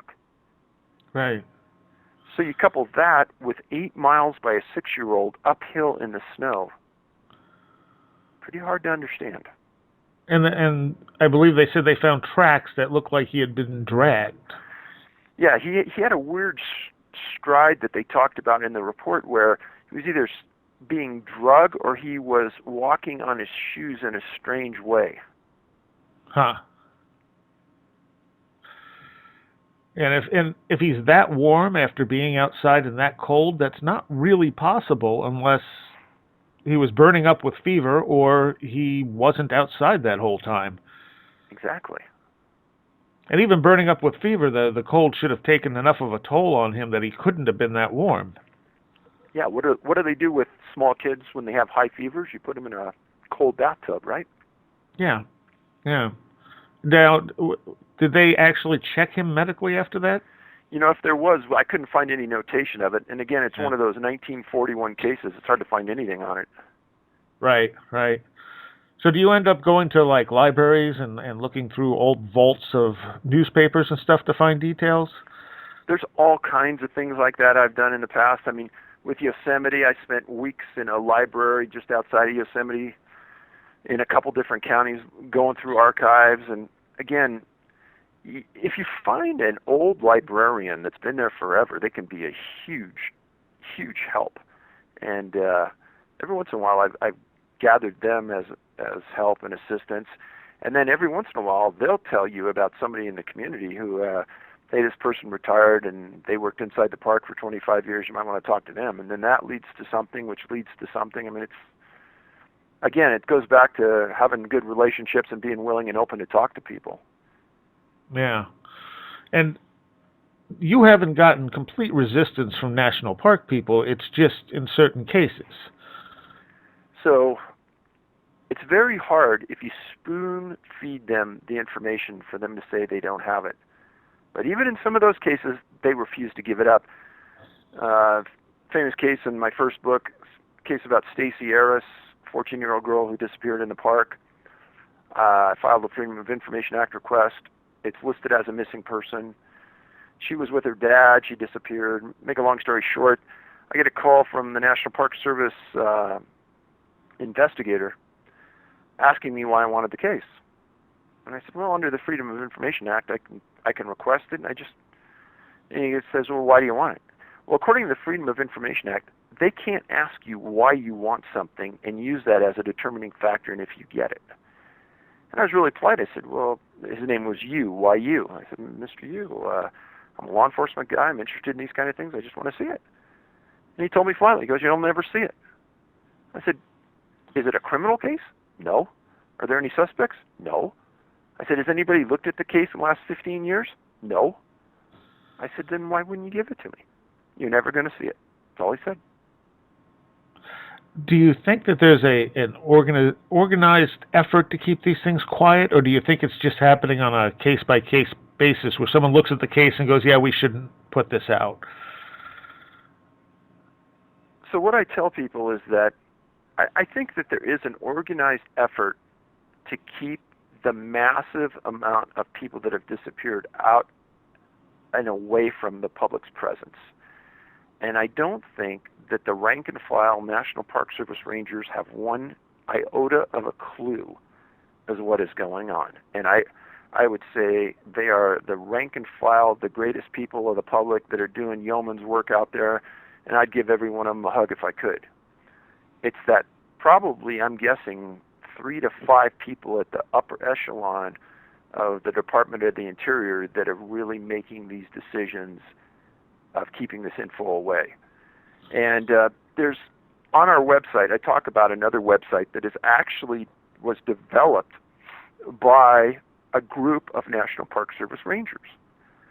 And they talk about how they have had problems under the Freedom of Information Act getting information from their own agency, and how they've been steamrolled and how they've been obstructed and how they think that the law has been violated and not giving them information. And in fact, I've talked to the guy several times, and it's like, yeah, he goes, there's complete obstruction going on and no one cares. No one wants to do anything about it. And of course, in a sense, it's kind of big business for them. If people start getting nervous about going to national parks, they're going to lose a lot of money. Absolutely. So, I mean, again, unfortunately in our world, money, it all comes down to money. The sad part about it is that the Freedom of Information Act was a law that was enacted to give us, that private citizen, exposure and access to public documents so that there would not be a world of corruption and deceit. Yet what is transpiring now at different levels is just by not giving it out, the first place our mind will go is that area. Yeah. Oh, yeah. Absolutely. All right. So there's another case. Instead of dealing with children, this is someone who was a little bit older, not very mobile. This was Hildegard Hendrickson. Yeah, Hildegard is. She fits the profile of several people, namely women, that have disappeared under unusual circumstances. And what I'd say is at the back, if you're looking at them from the back, and this is not to be demeaning in any way, but if you looked at them from the back, it could have been a male or it could have been a female. Because Hendrickson had very short hair, was rather overweight, and it could have been a man or it could have been a woman. And when we started to get into this, we said, well, maybe somebody is making a mistake and they really don't know what they're taking or what they're going after. But Hildegard was in the area of Wenatchee Lake, Washington, June 8th, 2013 at about 5 p.m. She was a world-famous person for her ability to collect mushrooms, and she was a member of several organizations. And again, she was on this brilliant level. She was a professor at the Albert School of Business at Seattle University. Super, super smart lady. Well, she had been collecting mushrooms and often did this on her own. It just so happened she was going to tell her friends that she was going out to this area near Wenatchee Lake and Chihuahua River Road. And she said, yeah, I won't go out there alone, I promise. Well, she did go out there alone. And it was in an area where there were tons of morel mushrooms. And she parked her car. She left it unlocked. She left her purse in the car. And she took a bucket and some walking sticks, and she went into that area. Well, several people reported seeing her, including a physician that said that he had a conversation with her. Her friend said that she wasn't real mobile, so she wasn't going to go out of sight of her car, especially since she left her purse in it. And not only did she go out of sight, they searched for weeks, and they didn't find one iota of evidence of her being in that area. They didn't find her sticks, her bucket of mushrooms, anything. Her glasses that she was wearing, nothing. Now, this area around Wenatchee Lake is a hot spot for people that have disappeared. And I can't express to you enough that mushrooms are one of those kind of things with berries that seem to be a key factor on people that have disappeared. And in Hildegard's case, probably the most astounding feature is that if somebody was bowled over, let's say there was a mountain lion that took her or a bear wanted to eat her, where's her sticks? Where's her bucket? And this is the common theme on all of these people that disappear. They don't find anything. And she's not going to walk far because she's not mobile. Right. And didn't the researchers say the area itself is just very strange and gives an odd sort of feeling to it? One of the guys that did go in on that search contacted me. We had a long conversation. He said the place was strange to begin with. I mean, it's real thick, lots of mushrooms. He said that the one strange thing they heard is they heard a strange whistle when they were in there. And he said the searchers said that they should have been finding things and they weren't. There were 8 different dog teams that went in there with different breeds, all extremely experienced. They never found a scent. They didn't find anything. Would you say at this juncture that you really have any idea what's behind this phenomena? Well, I people ask that daily. And I would say probably the one thing that's not part of the phenomena is I don't think humans are. I mean, I don't see a way that a human could be a perpetrator in any of this. Right. And we mentioned earlier people will sometimes suggest serial killers, but that's very easy to rule out. Exactly. I mean, let's say somebody wanted to abduct Hildegard. Well, you've got a trail that's pretty busy, and there were 3 or 4 people that said they were on that trail and came out and saw her and spoke with her. So you risk being seen. It wasn't a robbery because her purse wasn't taken. And if there was a struggle, she's a large lady, you're not going to spend the time picking up her bucket and her sticks and to take her and risk being seen on a very public trail like that doesn't make sense. And if you did do that, then the canines would pick up on that scent and trail it out. But they didn't. Right, and there are plenty of cases where people are kidnapped that you could show just that. It's easy to track at least the fact that they're kidnapped, if not figure out who did it. And then the bottom line is, motive. Why would anyone be on these trails and attempt something like this? I tell people that I live out here in Colorado, and Colorado probably has as many disappearances as any state in the union except except California, and we have a lot of disappearances in Colorado. And I can tell you that if it was a person that was doing this, there'd be some dead suspects out there because the majority of the Colorado people are carrying guns on trails. Yeah, true. Let's move on to George Carter, because this one's very strange. Yeah, very strange incident in a very strange location. So that happened on May 21st, 1950. Again, a 3 p.m. disappearance. And it occurred on Mount St. Helens, and this is pre-explosion. The mountain erupted in 1980, so this was way before that. So Mr. Carter was a Boeing employee, and he was a National Ski Patrol member at Milwaukee Bowl on weekends. And what that means is if you're a member of the National Ski Patrol, you got to be a really good skier, and you've got to be really good at first aid. And they push to make sure that you can control dragging a sled behind you with a 200-pound person in it. So you got to be not only a great skier, but you got to be in really good shape. And Carter was. And he went up with a group of friends that were going to climb the mountain and then ski down the mountain. So they reached the top, and he said, "Hey, I'm going to ski down a little bit, go around this corner. I'm going to set up. I'll be your cameraman when you guys come by me." Well, the group was coming down. They didn't see him, and they saw that where there was some stuff down in the snow where it looked like someone had stopped, and they found a box where he had apparently taken his film out to load his camera. And they didn't find much else except some tracks going downhill. And the article said that they described what he had done as a wild, death-defying dash down the mountain where no skier of his caliber would ever do.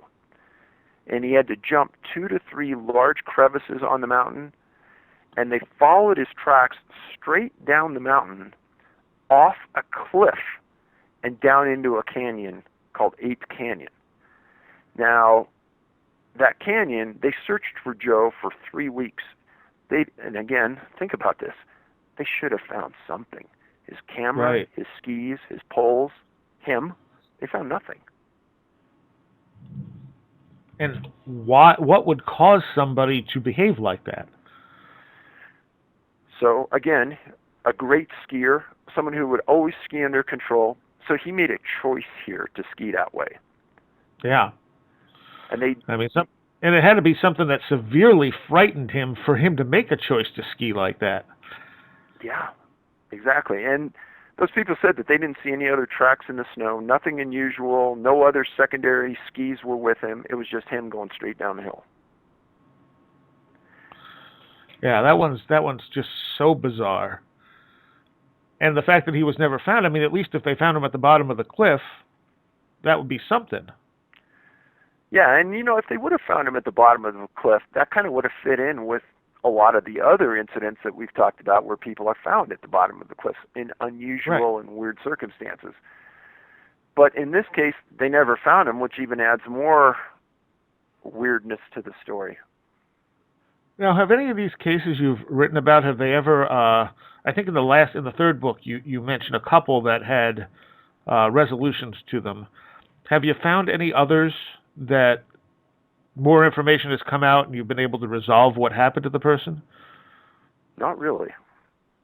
Other than, say, on the McGrogan case that we talked about earlier, where you could watch it on YouTube, there's a couple of those cases where just pure luck that we stumbled into something that was obscure, like McGrogan not having his boots on. Now, think how strange that set of facts are, yet it's not in any of the 100 newspaper articles, it's not in the press release, it's nowhere to be seen, but it's a fact. Have there been any recent cases you've had that really stand out to you? Recent? Well, I think that case in Australia, William Tyrrell case, that's pretty recent, and again, that boy's never been found. And off the top of my head, there's probably a dozen others, but the reality of it is that they're all kind of fitting in this mode that you've identified here, Seriah. So nothing that really stands out as, wow, this one's really different from, or gives you anything new information-wise. I would say probably McGrogan's case is the one highly unusual case that isn't in any of the books, that's recent, that involves an intellectual, that involves losing his, him disappearing, no explanation from point to point, and no boots. All right.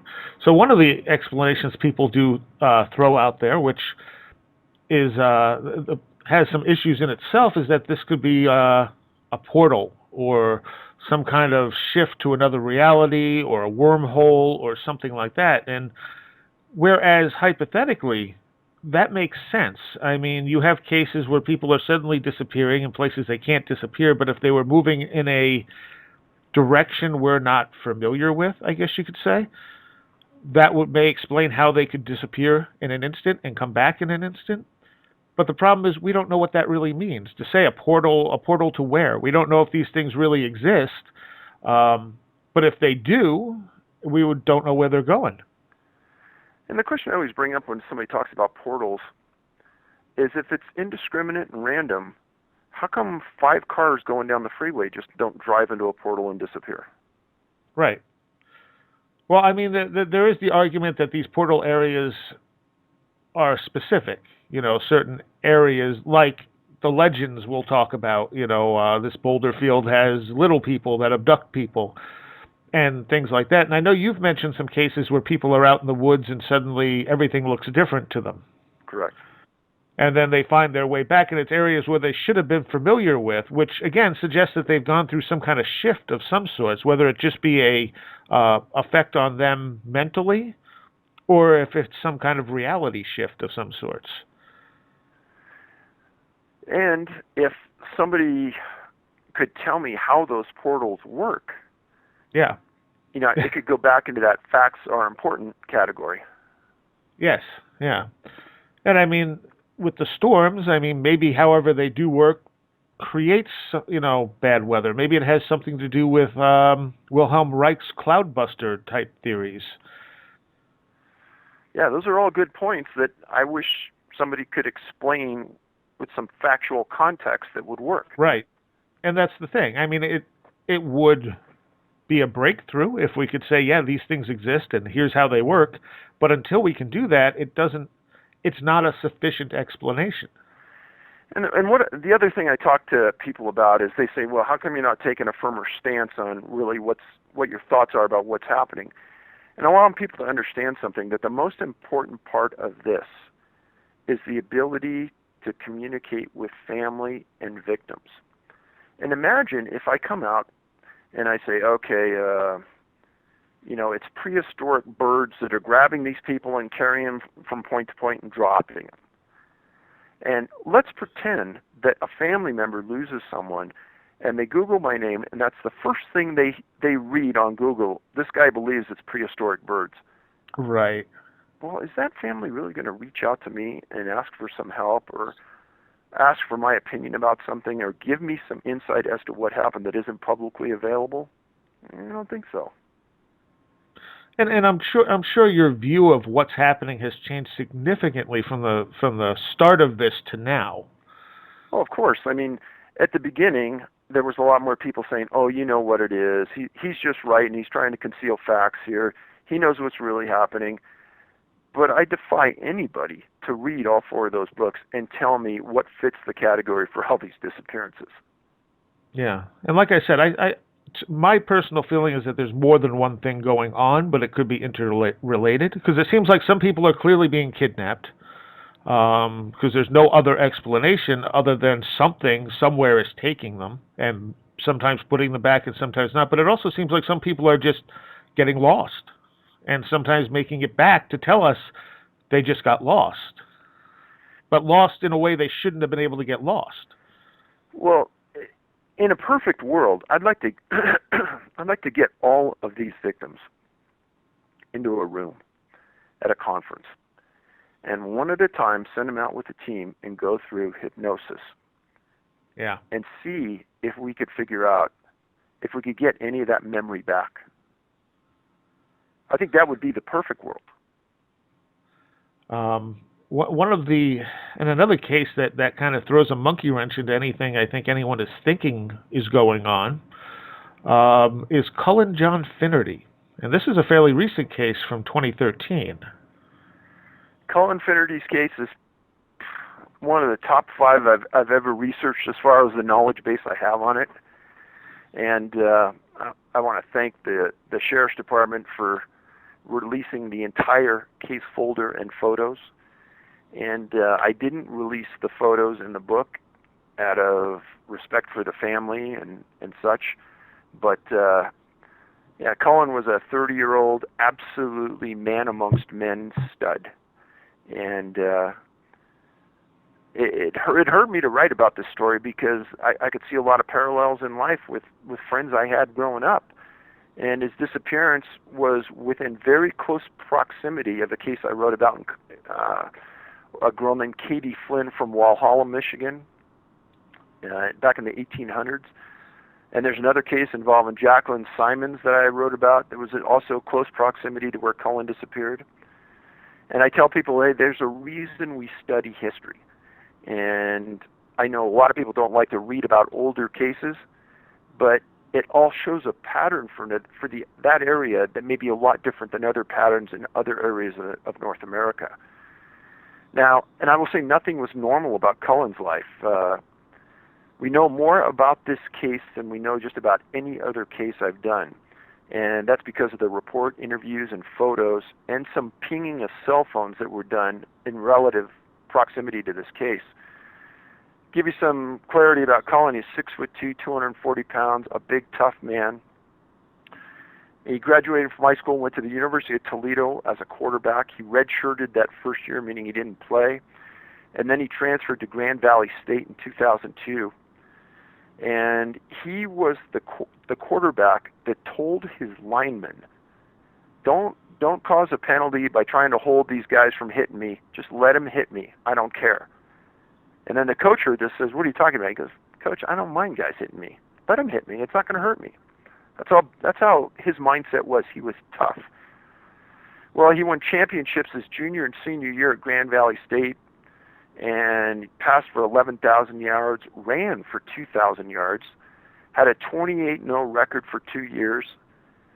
And if you probably looked under the definition of tough, Cullen's picture should have been there in the dictionary. He played an entire playoff series with a broken collarbone. How could you do that? I mean, my world is hockey, and I coached hockey for years. My son plays Division I. I can't imagine playing any sport with a broken collarbone. He did. Yeah.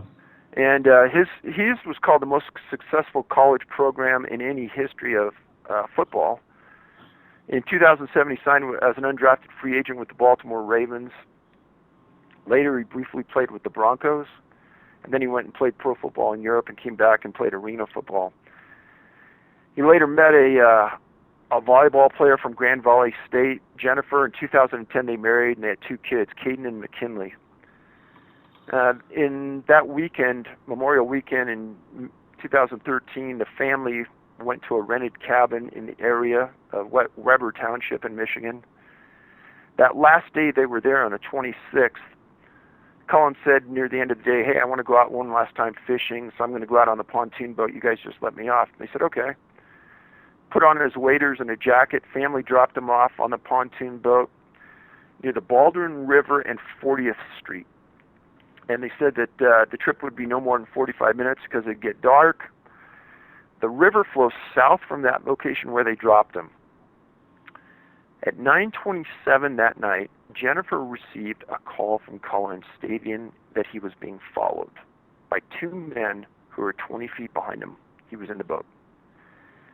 He said that they were on the bank, and he said that something was going to happen. Boom, the phone goes dead. A few minutes later, he says he's getting out of the river, and I'll quote this, I'm taking off my clothes. Phone hung up. Now, why would he say he was taking off his clothes? There's the first $1 million question. Jennifer stated he sounded paranoid and scared. Other calls were received at 9:34 and 9:36 p.m. Again, he said he was being followed and he was nervous. And then he said he got to go. At 9:36, a call was made by his friend to Cullen, asked where he was, and he says, "I'm not sure. It's getting a little rough. I think a couple of guys are still following me."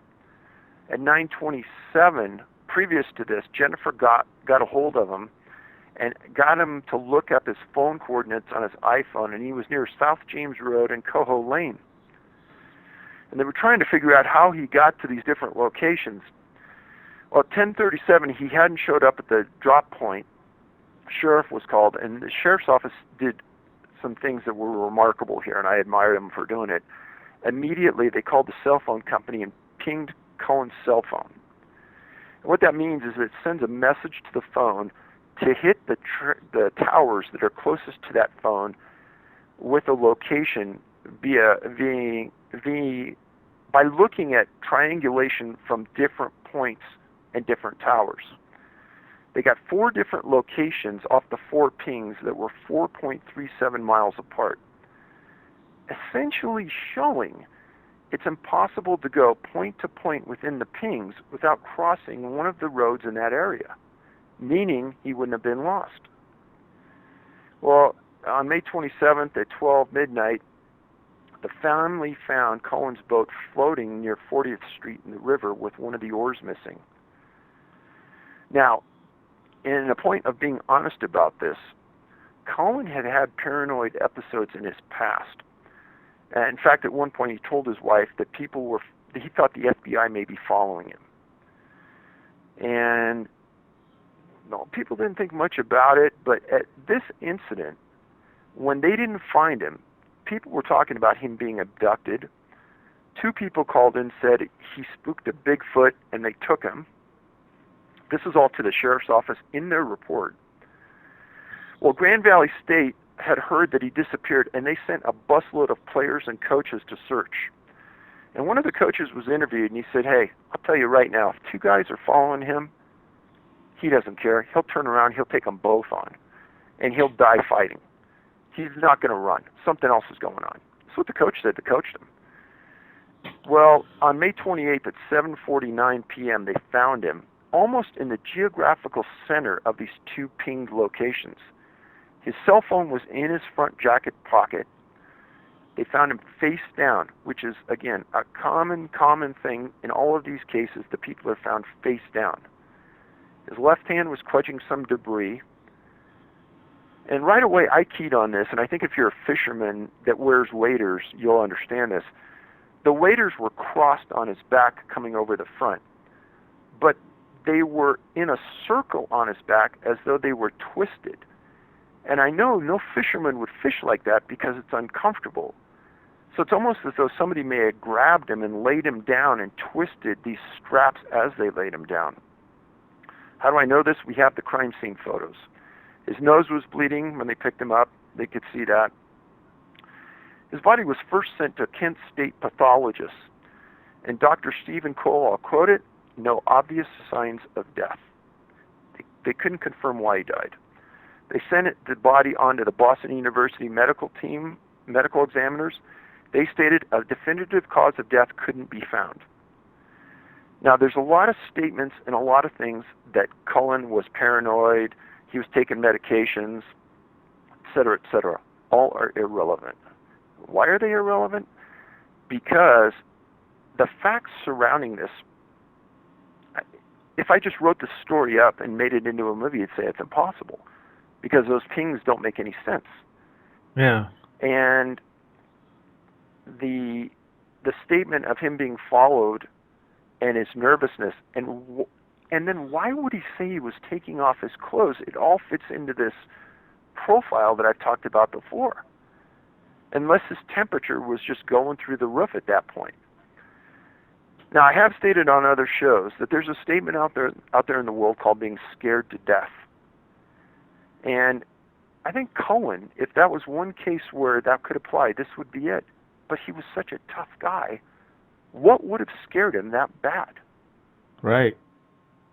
And, you know, if you took this case singly, without looking at all the other cases around it, you could come up with a few different possible explanations. Maybe someone really was following him. Maybe they killed him in a way that isn't easily detectable.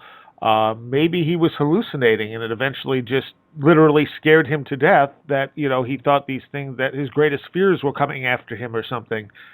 But when you look at it, as you said, in the context of all these other cases, and in the context of previous disappearances in this area, and the way the phone was pinged, it becomes such a puzzling case to add into all of this.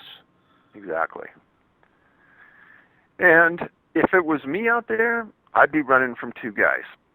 But Cullen, I invite everybody to go look at his picture on Google and Yahoo.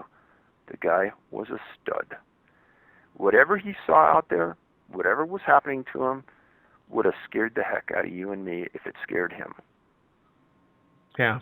Yeah, and there are other cases you have where people talk about seeing someone following them. One of the things they come back with, they say, well, there were men following me in the woods, or I was scared because people were following me, but they don't really have any details on it. No, they don't. And they can't offer any explanation as to what they meant, which is unusual. Yeah, it almost feels like it's something that's just there in their head, and they're repeating it, but they don't really understand it. Exactly. Well, you have definitely uncovered something bizarre and concerning, because this is a lot of people that are experiencing this, and this is just the ones you found. Right. No, so who knows how... Go on. And that's, I think, the major point here is that these are cases we've stumbled over in time, but the reality is we're probably, and George Knapp said this, he said, Dave, you're probably just scratching the surface.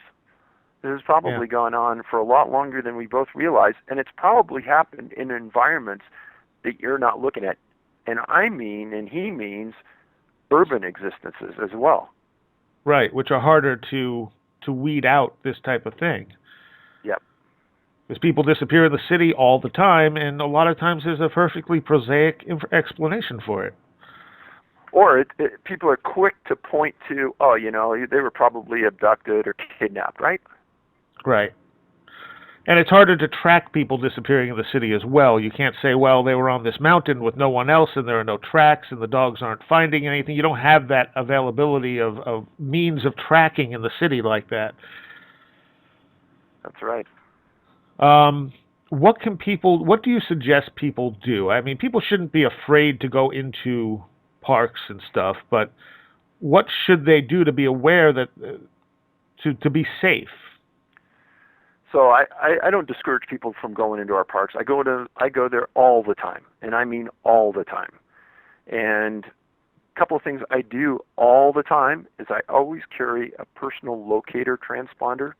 Sometimes they're called a spot device. And what they are is they're similar to an EPIRB that you'd have on a boat that you register with our government, and in an emergency you can push this button, sends a signal to the satellite. The National Oceanographic and Atmospheric Administration monitors these, and when an EPIRB or a personal transponder goes off, they contact emergency services in that area, and they go out and they search for you. So I carry one of those all the time.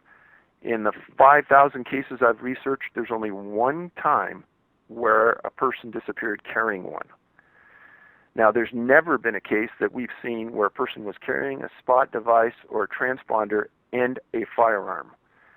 Never. So it has to be your comfort level, but I always carry a gun everywhere. So going into the woods without a gun would, it'd be like going without underwear. I always carry one. So carry a firearm, carry a spot device, and always go with a partner.